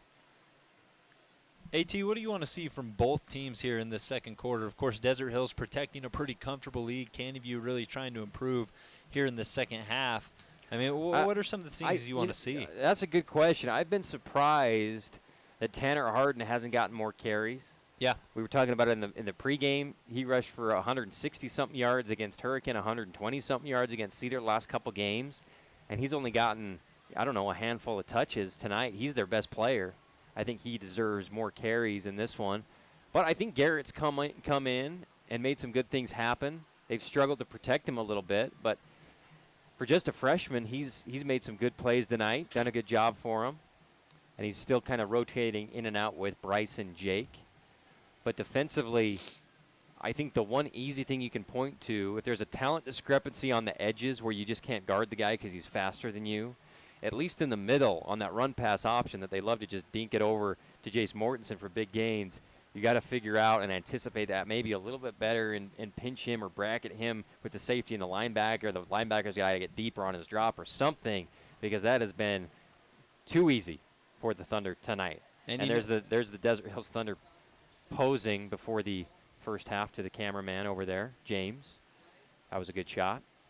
They're excited to get this one going. Of course, Jaron Polu, who's been out pretty much all season for him, is still pretty much the most excited kid down there on the sideline. He's kind of being the ball boy tonight, getting people pumped up, always got a big smile on his face. One of the funnest kids that we had at Media Day this year. And it's been unfortunate because he was arguably the best player on this team at linebacker, and he went down with that knee injury. Yeah, and this is a kid who has confidence beyond belief. I mean, you talk about him at Media Day. I mean, this was the most confident kid we saw at the time. A lot of high school students, they're a little hesitant. They don't necessarily embrace, I guess, attention like that. And Jaron Polu he was so fun to have on, and that injury is a massive disappointment for this Thunder squad and their defense, but also him as a player, because we know we've seen him do great things, and it's tough that we don't get to see him do that here out on the field tonight. Also injured was Peyton Kavaka, who's in street clothes tonight as Golden kicks it to Bryson Jake. And Jake's going to bring this up the right side of the field, waiting for a block, and he's going to get tackled around the neck. No flag on the play, and it looks like the Canyon View Falcons are going to start this drive at the 31. Bryson Jake continues to kind of be the do-it-all type of guy for the Falcons. Yeah, dangerous tackle, not enough contact. Didn't grab the face mask. We'll see it here on the replay. Coming in, and just for a second, had his arm wrapped around the neck of the return man. And right now it looks like Tanner Harden's going to be the main guy in the backfield. We've seen them rotate between Harden and Jackson Yardley. And right now he's going to end up on the right side of Garrett in the shotgun position.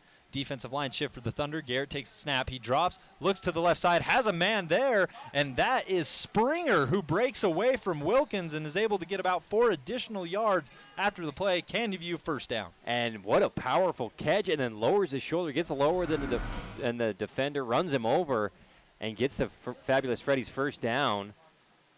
And pretty poor effort there on the tackle, I thought, from Jacob Wilkins. Just tried to hit him, didn't try to wrap him up, and an easy first down for Springer. And Springer is one of those big-bodied wide receivers. If you don't wrap up, you're going to have a hard time bringing him down. Here we go. First down for the Canyon View Falcons. Garrett's going to take the snap. He has time. He's going to roll out to the right. Throwing while on the move. He's got Jake, and he overthrows Bryson Jake. Jake had Wilkins beat on the right side of the field. And it's such a tough pass to make, AT, when you're rolling out to the right and trying to find your guy. Yeah, and good pressure off this left side against Garrett by Tyson Eads. And you have rare opportunities. There's a flag in the box. We'll see what it is. But you have rare opportunities to make big plays. And the holding penalty would have negated it anyway. The holding goes against Canyon View. But Jake did come open there at the end, just missed him. Tough start for this Canyon View offense. Outside of the Springer pass, I mean, you have an opportunity to make a big play like you're talking about, AT, and then a holding penalty. Really one of the first penalties we've seen on Canyon View tonight.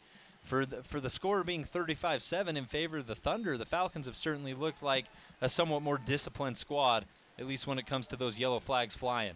Garrett in the gun. He takes the snap, snaps low, ball's on the ground. He's able to pick it up, and then he's swarmed by Turnbow and a bunch of other Desert Hills Thunder players. It looks like it was Burgoyne coming in on the blitz, bringing down Garrett. Yeah, and Turnbow's done a great job just going right up the middle. Look at that, right between the guard and the tackle, and then Burgoyne and Stokes get there to make the play for the Thunder. 2nd and a mile coming up. And Garrett, that's only about maybe the second, third time he's actually received a sack tonight, but he has been pressured multiple times. It's been tough to throw for the freshman quarterback, and this is going to bring up 2nd and long. And when I mean long, we're talking about 25 yards long. The sign says 2, should be 3rd.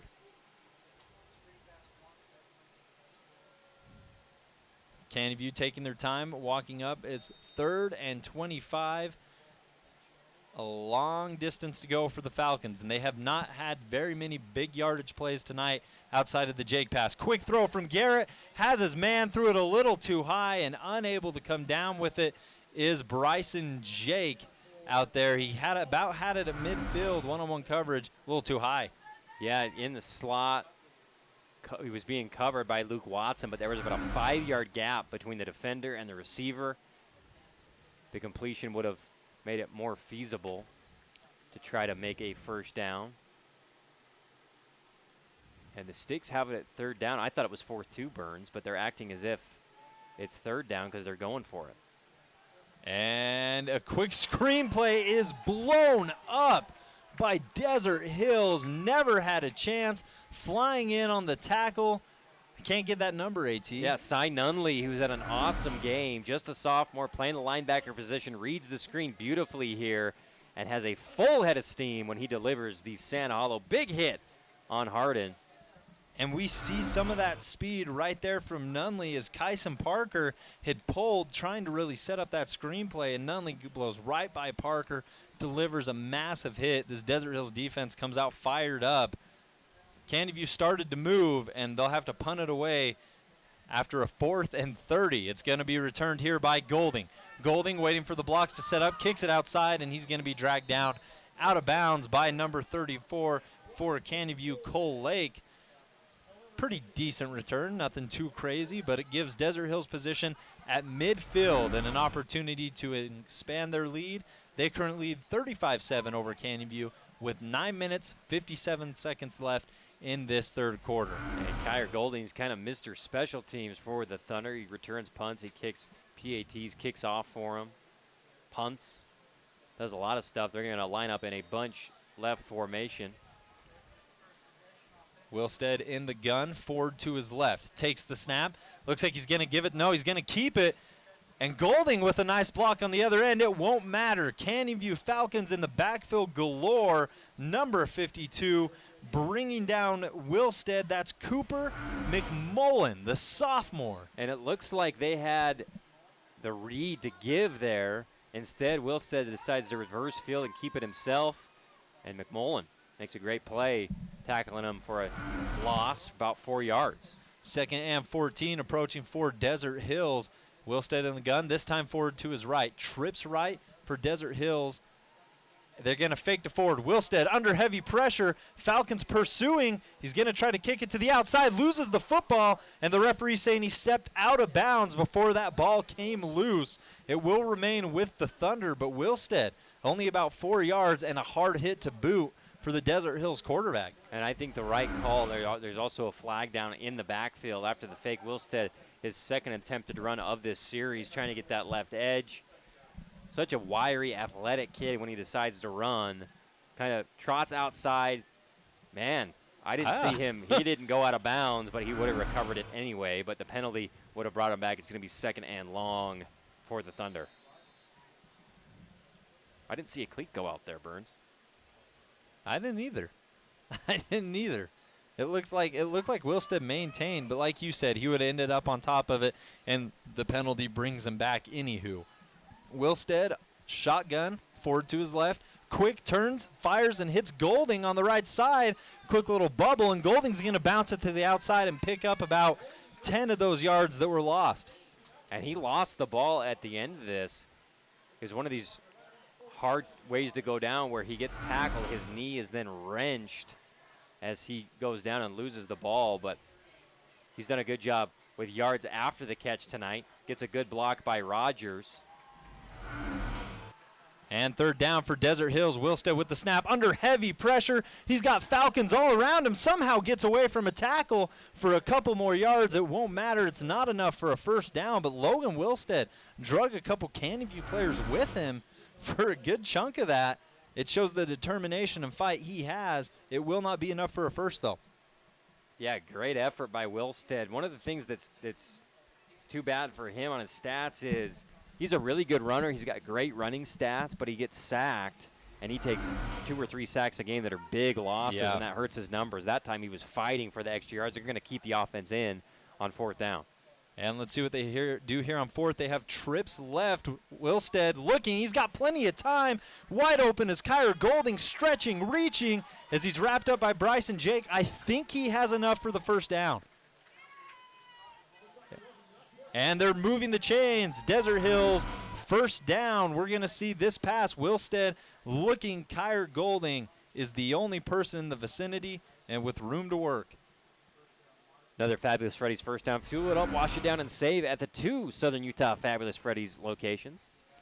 And with a fresh set of downs, Wilstead, he's going to drop. He's under heavy pressure trying to set up a screen here to Ford, and nothing going as big number 58 gets there for Canyon View. That's going to be Moises Cerna with his 2nd big hit of the game. And Moises, he's a big kid.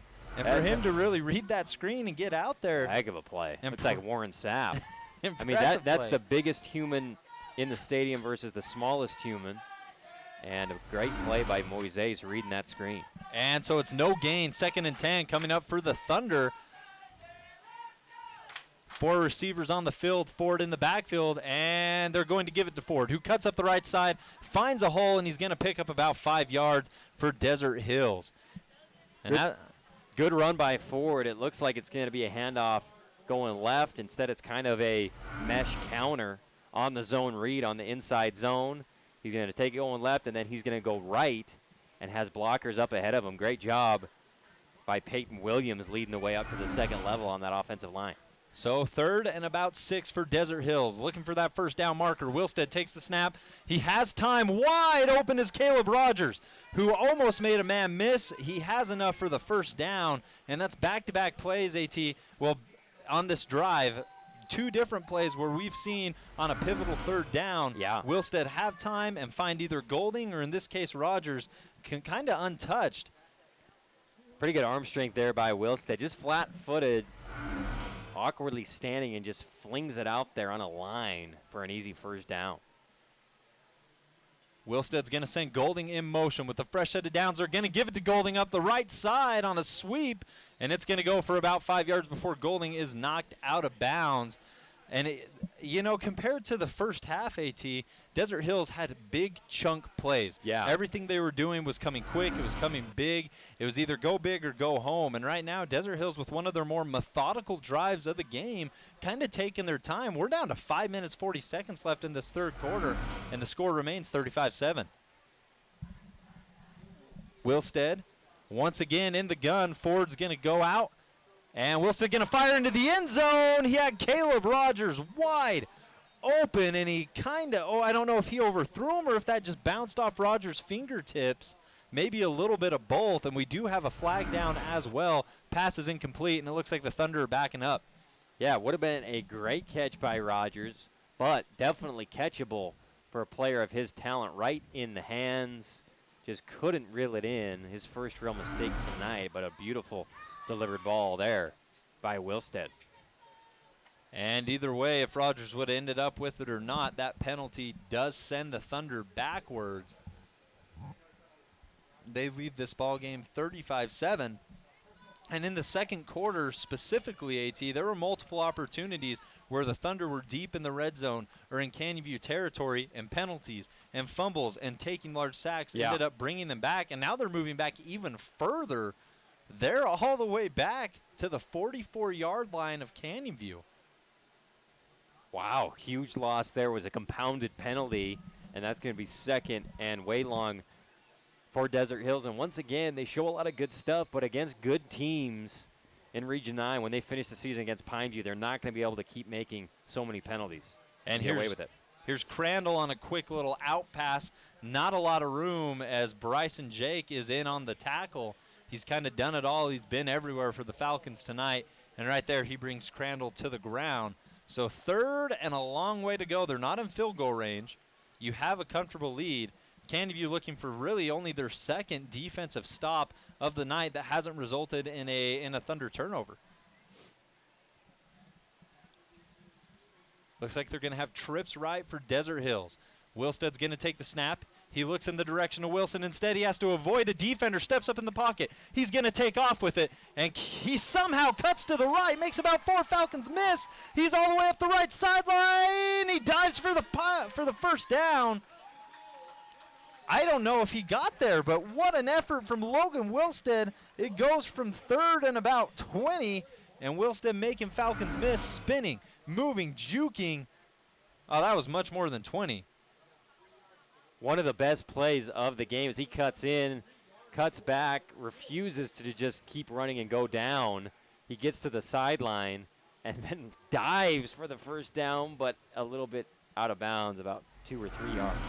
So it's going to be 4th and 3. Thunder, of course, going for it with the 35-7 lead. Wilstead shouting out to his receivers, trying to set this play up. And it looks like a Canyon View player jumps. No penalty flag down. It almost looked like encroachment. No flag. And Desert Hills is still going to try to run this play. And finally a flag comes out. I don't know what was taking them so long, because the back judge was clearly signaling with his hands doing the 5 count, but Desert Hills didn't snap it. Now it looks like they're going to bring in the field goal team.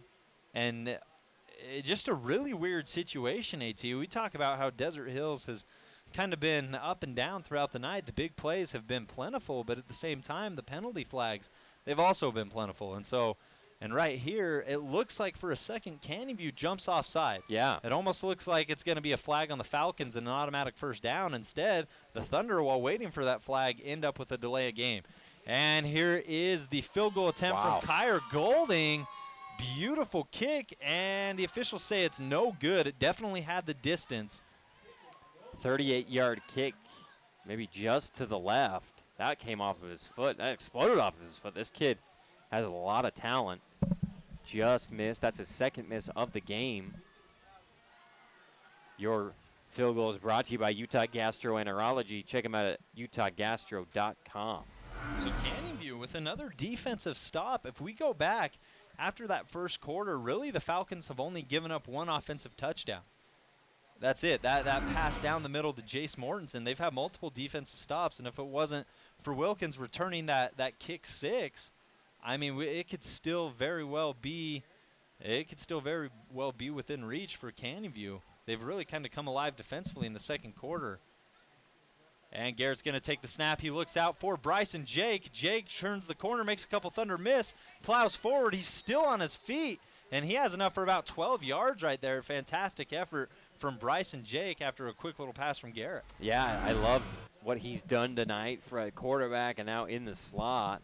He's open a lot on that little hitch route and then athletic enough to make people miss, get a fabulous Freddy's first down. Jake leads Canyon View in receptions tonight. We like to talk about Taylor Maine and what he brings to this Falcons team. He has yet to record a reception. Springer with a couple grabs as well as they're going to give this ball to Harden. Can't forget about Harden. Like you've mentioned, AT, he's kind of the heart and soul of this Canyon View offense. When he's playing well, the Falcons are playing well, and he's only able to get maybe one or two up the middle. Yeah, and I think they've abandoned the run or been too quick to go to the throw game. Even though he's, just gets a couple yards on this play, it's 3 or 4 yards. And I wouldn't mind seeing him get another one to make it third and short as opposed to just throwing it 2 times here. Yeah. Well, and previously, Canyon View would run the football twice, pick up none to very little yardage, and then have to rely on Garrett on third downs. And now we're seeing them mix it up a little bit as they go back to Harden. Harden with room to run up the middle, explodes through the hole, and that is a solid pickup for Harden, his biggest run of the night. Yeah, had I think caught Desert Hills a little off guard running it there, and he had a lot of room to go. And we'll see here, good block. Look at the offensive line get up to the linebackers right away, get a hat on them to occupy their best tacklers on the Desert Hills side, and an easy first down for Harden. So the Falcons slowly sneaking into Desert Hills territory. They are on the Thunder 48. Garrett takes the snap. His back stays to block. They're going to try a little screen out to Jake. Not much room as Turnbow and a slew of other Thunder players are there to stop his progression. Maybe a pickup of 3 on the quick little out pass. And once again, Jake refuses to go down easily, keeps his legs going, trying to get any yardage he can, and it takes a bunch of Thunder players to gang up on him to stop his forward momentum. But a nice little connection, even on short routes, we're seeing between Garrett and Jake all night long here at Desert Hills. And with second and about 6, the Falcons looking for their second score of the ball game. Desert Hills 35, Canyon View 7, 2 minutes, 20 seconds left here in this third quarter as the clock continues to tick. And it looks like Garrett's going to call out the play. Receivers trips right for Canyon View. He's got his back to the left. And then one receiver all alone on the left side. Quick snap. Turnbow's in the backfield. He knocks the ball into the ground, and it's recovered by Desert Hills. Thunder football. A flag flies after the play. But Garrett barely had time to turn around when he received that snap before Turnbow got into the backfield. And Turnbow has been killer on that inside blitz. He just gets in, makes himself small through the gap, and just puts his fist right on the ball and knocks it out. Heck of a play. And he's only a sophomore. And that's one of the big things about the flag going to be waved off. It'll be Desert Hills ball. But that's one of the things about this defense is how many sophomores, Cy Nunley, Turnbow, having great games here tonight for the Thunder. And if I'm not mistaken, AT, as well as this Desert Hills defense has played, that's their first turnover recorded, right? Yeah, I think so. Canyon View's fumbled a couple times, but they've ended up with it. Finally, the Thunder defense gets a takeaway, and now this offense really looking to get clicking for the first time in this second half. Their last drive was slow and methodical. We've seen them rip off big chunk plays before. As Ford with the carry, he'll run forward before being hit from behind for about 5 yards. Ford's having maybe his best game of the night as far as getting opportunities in the backfield. He, of course, has that receiving touchdown as well. But is so good at stopping his momentum dead in his tracks and flinging people by him. 2 receivers on both sides. Wilstead's going to hand it to Ford. Ford somehow, some way gets through a pile of white jerseys, and it's enough for a Desert Hills first down. I'm not really sure how he slipped through there. That looked like it was going nowhere for a little bit. And another dangerous exchange, though, where the ball was popping around in his forearms. Wrangled it right around the line of scrimmage, and then somehow, as you said, got a big first down. Wilstead taking the snap, fakes the hand up to Ford. He's going to drop. He's looking deep. One-on-one coverage for Golding. Jake Tom is there, and Jake Tom nearly had the interception for the Canyon View Falcons. Wilstead well underthrew Kyra Golding. Tom in position, and he can't come away with the takeaway. Not Wilstead's best ball. Hung up in the air a little bit, got a little shaky at high altitude, and came down into the arms of Tom. He just couldn't catch it. Golding had him on the outside. Maybe if that ball was thrown perfectly to the pylon, it could have been 6 for Desert Hills, but good defense by Tom. And it's going to be 2nd and 10 for the Thunder. Slowly, they've moved into Canyon View territory. Wilstead fakes the handoff. He's going to swing it out to Rogers. And a terrific tackle out there on the end by Canyon View. I think that's number 20. Is that Jensen? Yeah, Jensen once again on that bubble. They've been aggressive coming up and attacking that. Getting through the block of Mortensen. They're looking to get it out quick to Rogers, who's been a great athlete. But Jensen just goes right through the block attempt from Mortensen, who's usually excellent out there. Stock blocking for those bubbles. Not that time. And speaking of Mortensen, it's been a quiet half for him thus far. Thunder have kind of settled more into a ground game approach. But right here, wouldn't be surprising to see him go through the air on 3rd and 8. They're going to send Rogers in motion. Wilstead takes the snap. He's going to have time. And all of a sudden he has to tuck it. Canyon View Falcons all around him. He's going to tuck it and run. He has the first down and more. And he continues to make Falcons miss. He makes Tom miss. He's going to go to the left side.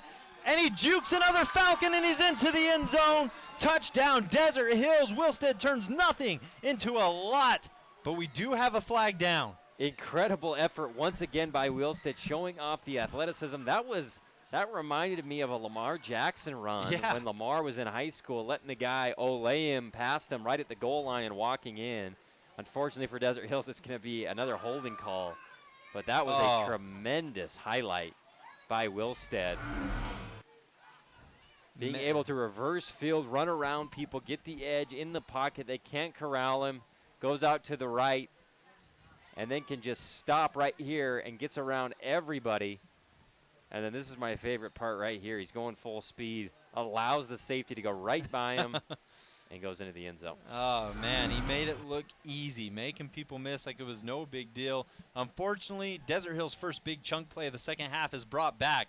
Wilstead on 3rd and long, little swing out to Mortensen. Bryson Jake is there. He's got Mortensen around the leg, and he's going to go nowhere, which should bring out a Desert Hills punt. We go from having an electrifying Wilstead touchdown run to all of a sudden looking like Desert Hills will have to punt. As the clock ticks all the way down to the end of the 3rd quarter, Desert Hills 35, Canyon View 7, and we're going to take a 45-second break and be back with the 4th and final quarter of this Region 9 matchup.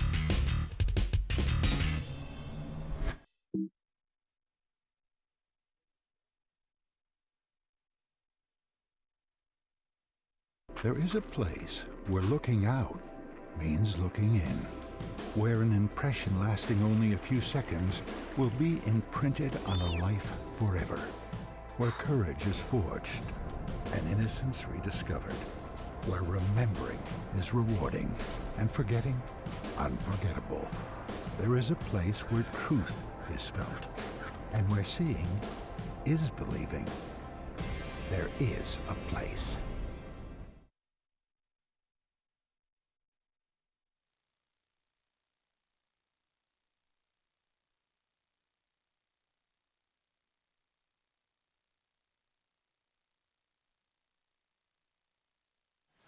And welcome back in. I'm Rustin Burnside alongside Andy Thompson, bringing you this Region 9 matchup between the Canyon View Falcons and the Desert Hills Thunder. Start of the fourth quarter, 12 minutes left to play in this ball game, and it looks like the Thunder will punt it back to Canyon View. Their defense has been much improved here in this second half as Golding sends this up and through the air. A fair catch called for Maine. I think he put that on the floor. I think that's a muffed punt. And we're waiting for a referee signal to see who ends up with the football. It has not been Maine's best game, and right there, leaping for the punt, he's going to end up with it. Yeah, really late call. There's a flag down on the field, on the other side of the field. He signals for the fair catch here really late and then lunges for it, and that's just a tough play to try to make. It goes between his legs, and somehow he gets his hands down on it and will retain possession for the Falcons. So we're going to see another Falcons offensive drive here. Of course, their biggest play of the game came from a Garrett to Bryson Jake. Massive pass play that ended up with a Harden touchdown run. They're hoping for a little bit of success on this drive. 35-7, chances of you getting back in this ballgame very, very slim, but you have the opportunity to work with your new freshman quarterback, Joseph Garrett. And just to bring you a couple other Region 9 scores, Desert Hills 35, Canyon View 7. As you know, you've been listening to it here on KDXU. And Cedar City Hurricane, a little tighter out there. Cedar City 28, Hurricane 14. And Snow Canyon has allowed Crimson Cliffs to get back into this ball game. 21-13, Warriors still lead. Wow. Mustangs with a bit of momentum though, AT. Holy cow. And then the last I heard on Dixie Pineview, it was 20-14 still. We definitely want to do what we can to get you an updated score on that. I'm pretty certain it's changed in the third quarter with knowing those two offenses. And Garrett's going to give the hand up the middle. Harden's going to drag a couple of Thunder players with him for about a 5-yard gain. And you like here in the fourth quarter, AT, being down 35-7, you're still working on that run game. You're still giving Harden those opportunities. Yeah, I do like that. I think it opens things up. We saw it last series where they went to him a couple times in a row and they were able to run for first downs, which is always a luxury for Canyon View. That's not often that they can do that. It usually takes a pass or something to break down for them to get a first, but Harden continues to run hard, sets up a 2nd and 4. And with it being 2nd and 4, Garrett is going to have Harden to his left. He's going to have Trips Bunch out there on the other side, and he's going to throw a tough pass, and I think Maine wasn't able to come up with it. A flag flies late. We may have a pass interference call here on Desert Hills number 2. That is Turnbow. Yeah, I'll be interested to see. I thought Turnbow maybe draped him just a little bit too early, and that's going to be the call. And it's been, as you've said, Rustin, it's been a tough night for Tyler Maine. He was their leading receiver. He's been unable to get a lot of separation. And, yeah, I think that's an understandable call. Makes sense. And Turnbow, of course, Austin Turnbow, he has been fantastic all night. Been in the backfield multiple times. His pass coverage has been next to perfect. He's played a terrific football game right there. Just jumps it a little early. But, man, Maine has not been able to get free, which is a testament to really the game Turnbow's been having. Garrett, he's going to take the snap back to Harden. Harden sheds a Thunder tackle, gets a block from a couple of Falcons, and he's still moving all the way in to Desert Hills territory. Harden with a massive run of about 30 yards. And a huge play, and that was a huge hit by Turnbull on one of the defenders, or excuse me, on one of the offensive linemen up the middle. Turnbull comes here and cracks somebody, but Harden continues forward, and it looks like Turnbull just threw him down, but another big run from Harden. I would say keep feeding the beast and march here. Take some time off the clock. And Garrett with the snap. It's a low snap. Doesn't matter. He'll gather, throw it out to the right side to Springer. Springer with the reception, and he's going to be tied up. For a minute, it looked like he was going to shed that tackle, but Wilkins with a perfect wrap-up. I like the fight of this Falcons team on this drive. Harden, now Springer breaking tackles, looking for more, trying to score. 10:18 left on the clock here in the fourth quarter. And once again, a good play on first down that sets up a second and about 5 yards. And we got a timeout on the field. Desert Hills 35, Canyon View 7. 10-12 left to play in the fourth quarter. We're going to take a quick 30-second timeout, and we'll be back with the rest of this Region 9 matchup. Your daughter is having trouble learning French. Do you A, hire a tutor? Bonjour.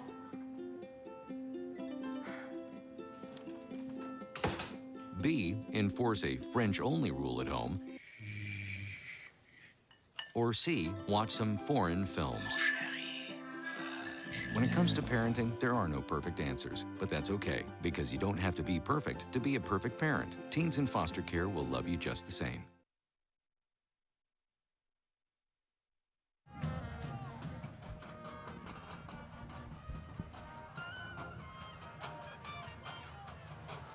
And welcome back to Desert Hills High School. It is Western night here at Thunder Stadium, and right now we got you got your Cowboys, you got your Cowgirls, you got that one dude who's taken 6 cowboy hats and stacked them on top of each other. Definitely the coolest of the bunch out there in the student section. And right now, his team with a 35-7 lead over the Canyon View Falcons. Falcons in Thunder territory. Garrett's going to take the snap. They're going to give it to Yardley. Yardley bounces off a couple Thunder defenders. He's able to spin it to the left side for a couple yards. Good run from Yardley. Been impressed with him and Harden here in this second half. Decent blocking. Brunson's the one who chases him down and throws him to the turf. Or sorry, that wasn't Brunson. That was Corbin Coop, the D lineman. AT, and if you're the Falcons right now, I mean, how much pride do you take in getting one more score this ball game? I think it would be great. You know, obviously a huge disappointment coming in after your first win of the year. You wanted to do better. But now there's going to be a fumble on the exchange. Once again, Desert Hills bringing pressure. And was that Turnbow again? It was Turnbow again, and we have got to see this replay and see what Austin Turnbow does. And Garrett's a little shaken up. That's twice that Turnbow has got back there and forced a fumble. Look at him. He's right there, right in front of the center, and he just splits the middle untouched, gets past the back, gets past the pulling guard. Like, it's not a thing for him. His explosiveness and ability to get through that line is insane. And, of course, he causes the fumble, and John Stokes is there to scoop it up just when the Falcons were moving a little bit. All momentum lost. Turnbow has been amazing tonight. Holy cow, this kid is a player right up the middle. He's got a nose for the ball. He's hitting people. He's in pass coverage. He's getting in the backfield. What a game for Turnbow, Austin Turnbow. And Wilstead's going to give it to Ford for a couple yards. We'd like to thank CEC-TV for giving us that fantastic replay of Turnbow, because, I mean, that's the second time he's done it tonight. 35-7, Desert Hills over Canyon View. The clock continues to tick. 9 minutes, 4 seconds left in this ball game. Wilstead claps his hands, takes the snap. He's going to give to Ford again. Ford starts left, cuts right, and it allows him to pick up maybe 3 additional yards. We're going to have third and short coming up for Wilstead and company. And Canyon View's done a decent job their last several possessions against Desert Hills to hold them to field goals, to make them punt. Now with third and short, see if they want to hand it off or throw a short one here to Jace Mortensen. And with the snap, Wilstead fakes out to Mortensen. Instead, he goes deep. Canyon View didn't suspect it, and Golding has the catch. Golding's into the end zone. And the referee signals that he's down at the 2. Tough call. Wow, it looked like he was in from here, AT. And the referee running from way down behind. It's a fake bubble. Safeties come up on the fake bubble pass, and then the deep throw to Golding wide open. Good recovery. Ball a little bit underthrown, which allows the defensive back maybe to push him out of bounds right there. Beautiful play call. Every person on that Canyon View defense bit. Yeah. And Wilstead takes the snap, threatening to score, gives it to Ford. Falcons are there. He's going to slip a leg tackle and dive into the end zone. Touchdown, Desert Hills. Touchdown, Ethan Ford. And the quickness by Ethan Ford, very impressive to make a guy miss, break a tackle, and scoot into the end zone for his second touchdown of the night. Good effort by Springer, but Ford just too quick to run that left edge. And with the PAT pending, it is currently 41-7. Kyra Golding going to try to make it 42-7. And for the Thunder, a lot of missed opportunities tonight, but a lot of plays where they have executed perfectly. Out there to hold is quarterback Logan Wilstead. Hold is down, kick is up, and the referees say that it is no good. Kyra Golding has missed 2 field goals, and now the point after attempt here tonight. 41-7, Desert Hills on top of Canyon View. We'll take a quick 45-second timeout and be right back. There is a place where young and old make connections, where kids feel like grown-ups, and grown-ups feel like kids. There is a place where beauty arises in contrast, where wonder is universal, and laughter second nature. There is a place where friends find a future, families find each other, and feelings find their home. There is a place. What are you looking for?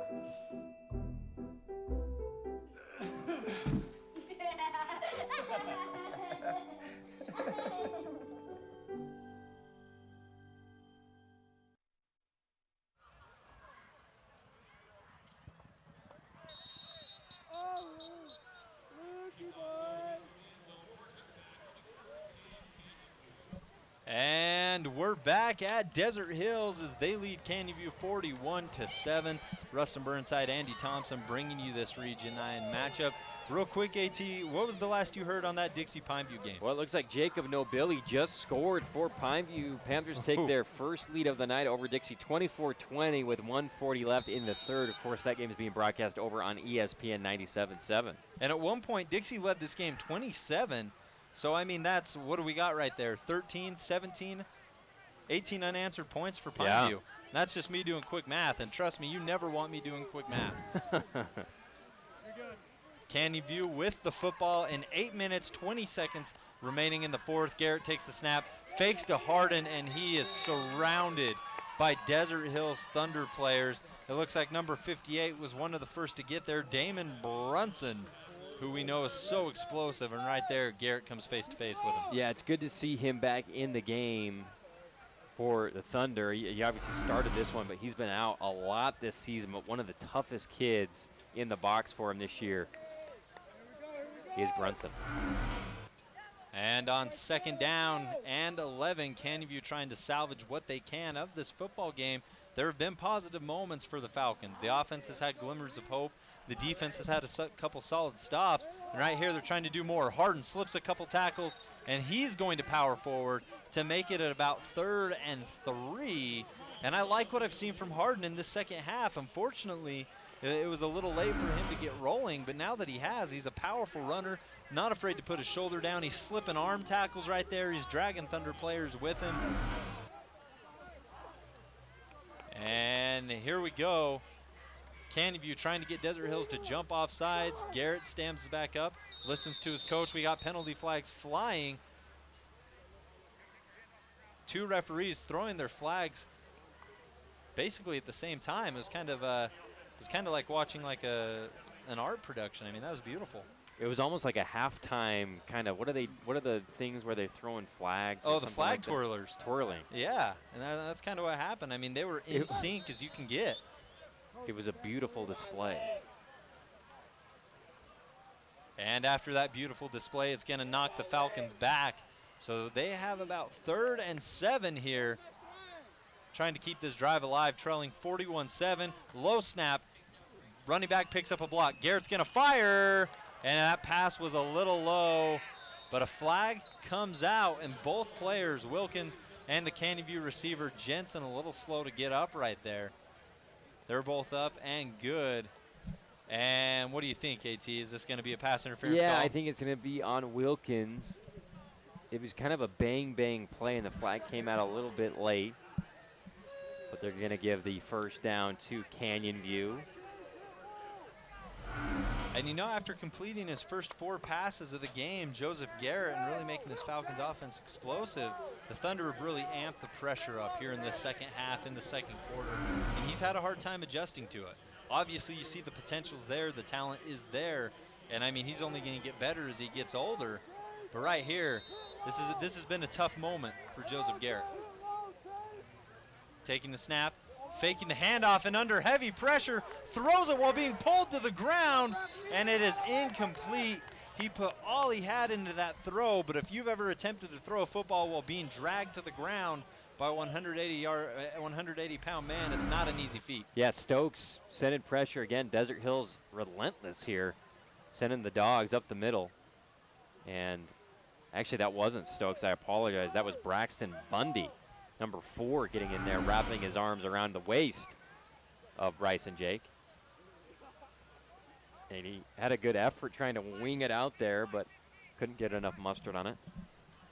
Still attempted the throw, and it looks like they're still going to roll with Bryce and Jake in the backfield.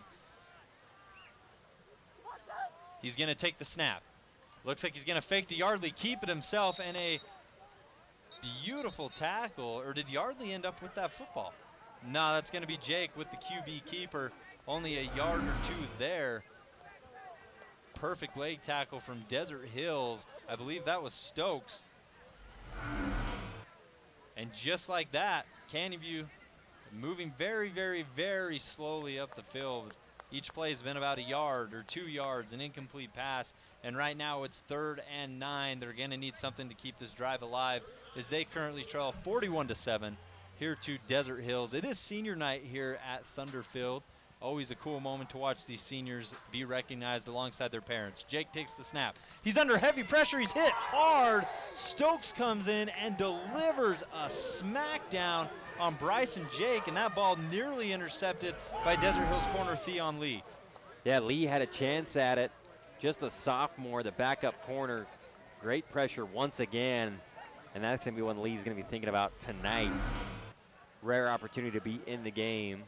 And he's made some plays out there, but that one, he had a chance to make the interception. Now 4th down, will bring in the punting team for Canyon View.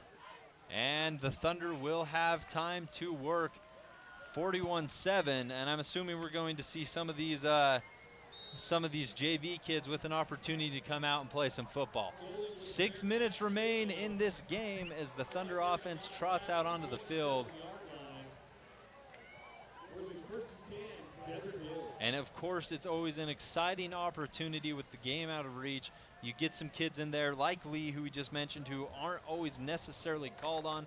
It allows them to build their confidence, build their skill level, play at a varsity speed, and honestly, it can make all the difference. As into the game, we see a whole slew of new Thunder players. It looks like in at quarterback is Hunter Bentley, number 8 for Desert Hills.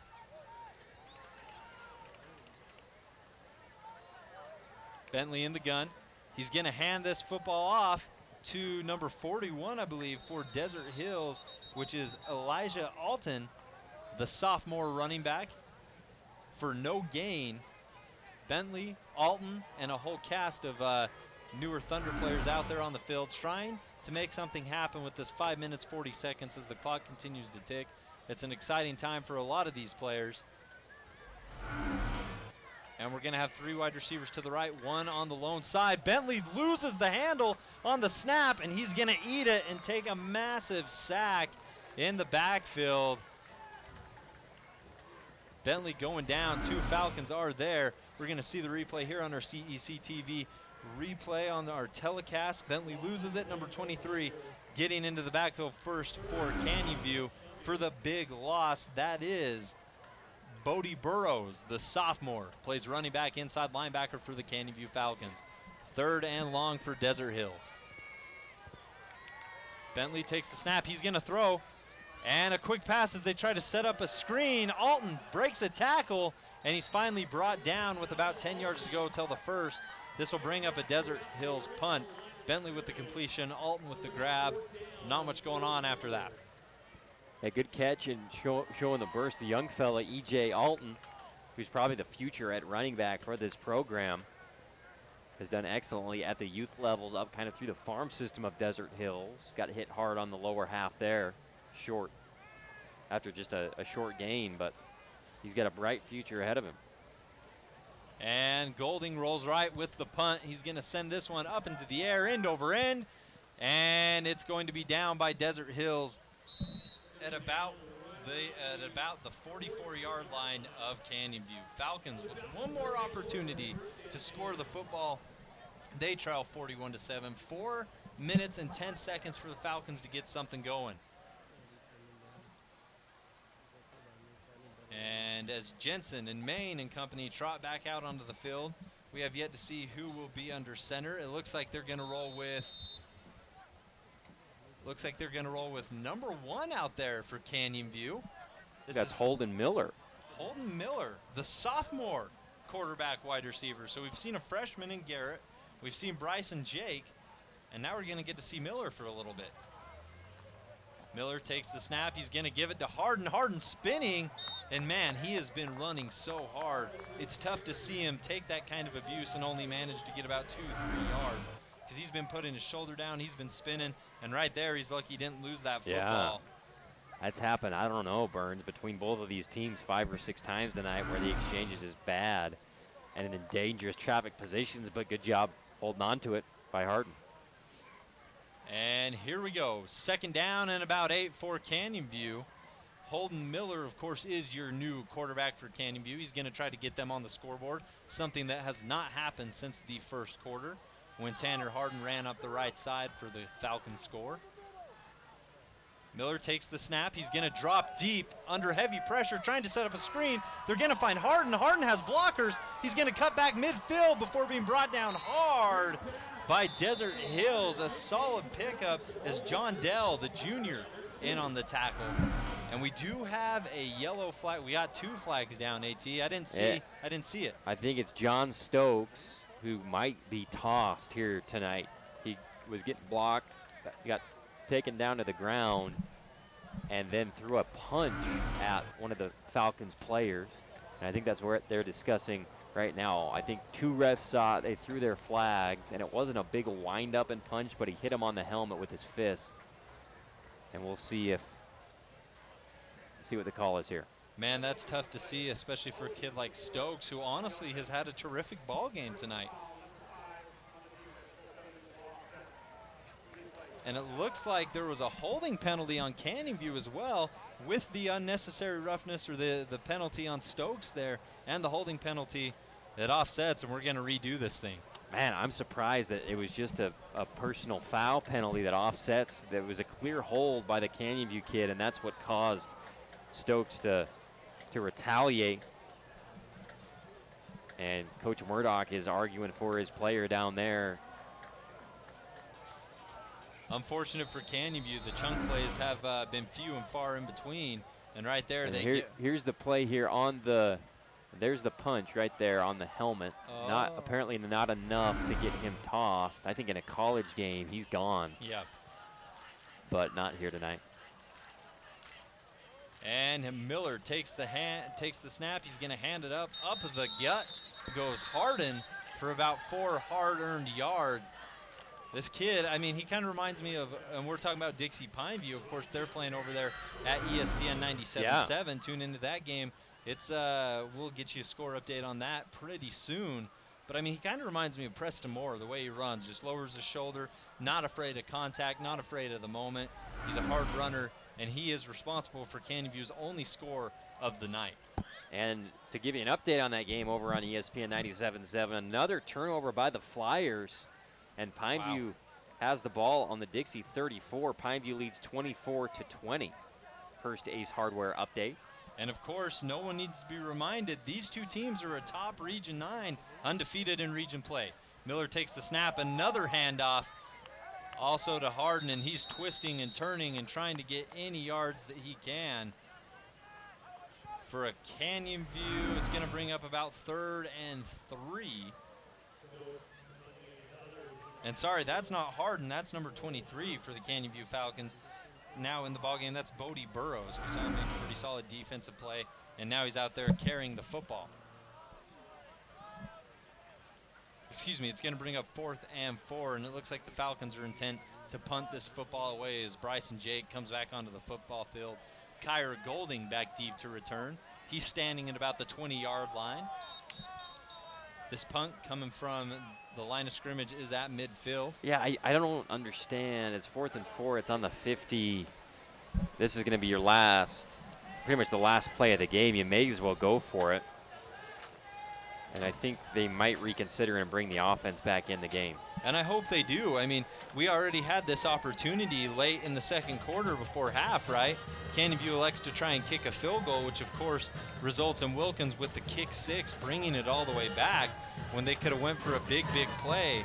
And right here, I mean, you might as well go for a big play, and I think they're going to. Bringing the offense back out onto the field. Looks like Hardin and Maine are going to line up on the left side, and then you got Springer over there on the other alongside number 6, Cody Callison, who has yet to haul in a reception tonight. He's been out there almost every play.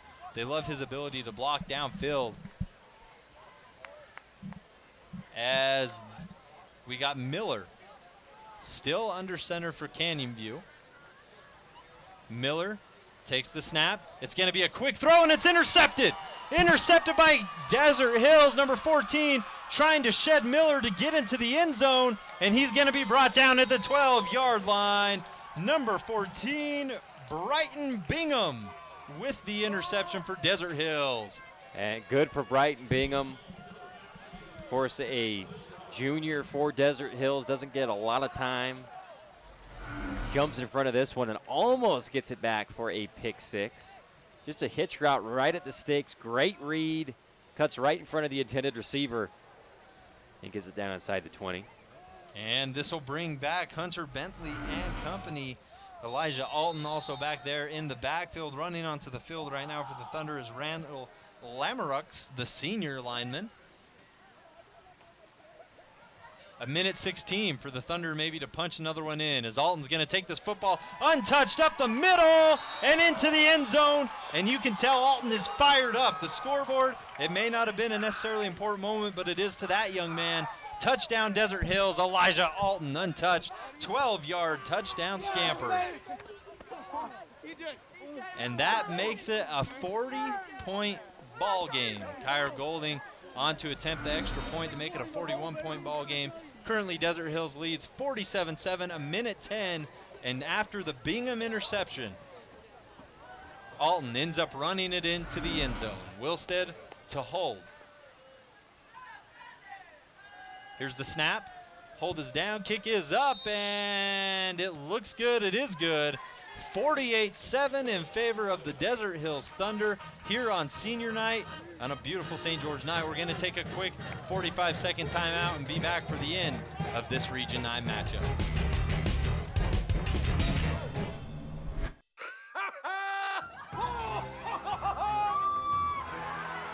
Give your town a reason to celebrate, because every Goodwill item you bring home brings job training and more to your community.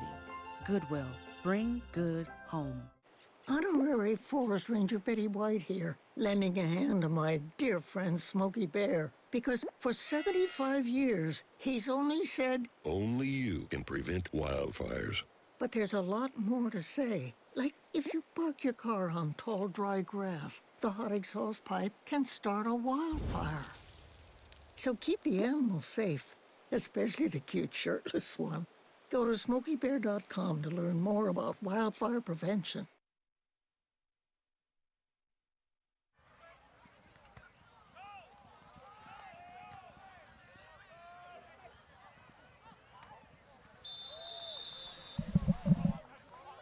And Canyon View is going to return the kickoff up to about their own 30-yard line. They will have precisely 55.1 seconds to go down and try to get another score. Of course, their only score coming with a Hardin run after a completion from Joseph Garrett to Bryson Jake. Other than that, it's been pretty rough sailing for the Canyon View Falcons, 48-7 in favor of the Thunder. What do you want to see here on this last drive from Canyon View, AT? I would like to see the kid get an opportunity to throw it out wide, this young quarterback out to Tyler Maine.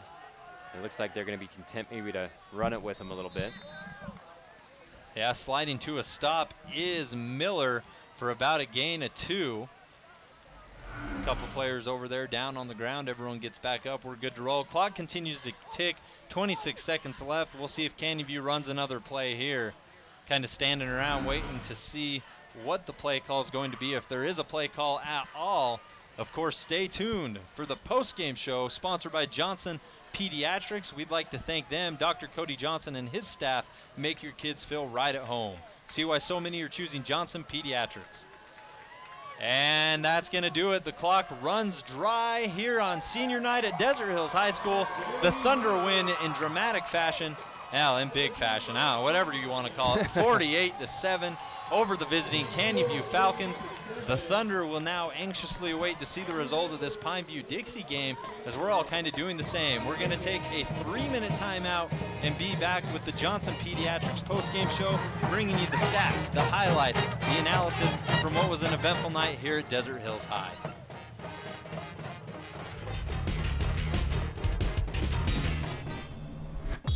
Radio Dixie 91.3. We don't play that. Nope, not that. A big fat no there. That's what we play. And stuff like that. On St. George's only alternative, Radio Dixie 91.3. Oh, and from 9 till midnight, we play this. I need a one dance. And this. Radio Dixie 91.3 FM.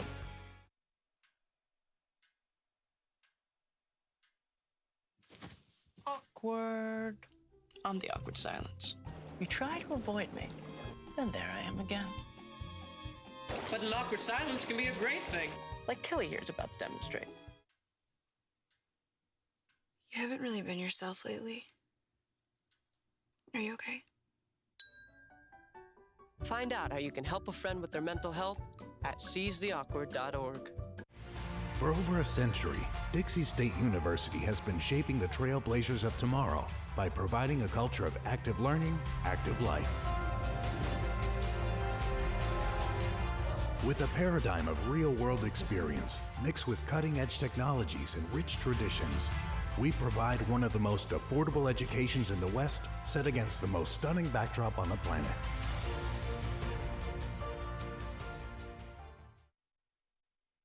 Hey, Bobo, do trees tell each other stories? I'm sorry. I'm afraid I don't know that. Hey, why don't we go find out? Listen. Do clouds take naps? I couldn't tell you. Dad, do stars visit their friends? Look!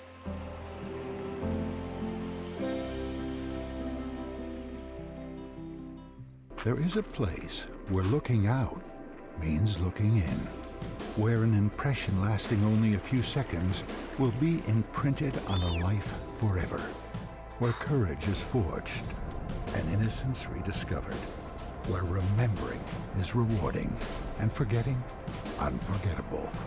There is a place where truth is felt and where seeing is believing.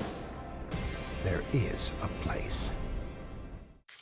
Your daughter is having trouble learning French. Do you A, hire a tutor? Bonjour.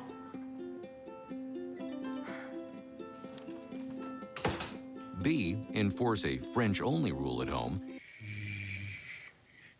Or C, watch some foreign films? When it comes to parenting, there are no perfect answers, but that's okay, because you don't have to be perfect to be a perfect parent. Teens in foster care will love you just the same.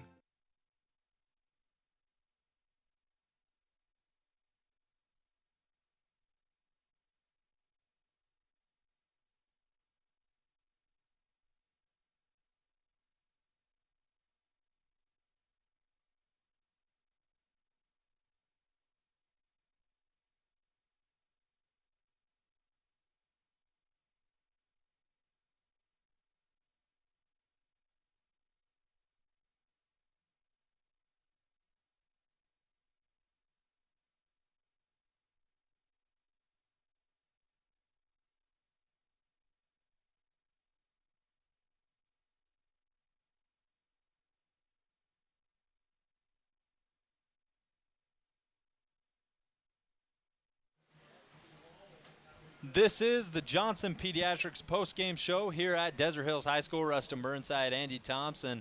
And before we get into the stats, before we get into the analysis, what we really want to do is check out the highlights, hear from our CEC TV crew, because there were plenty. This was a fantastic football game that we witnessed here tonight. There was no shortage of good plays, or big plays, really.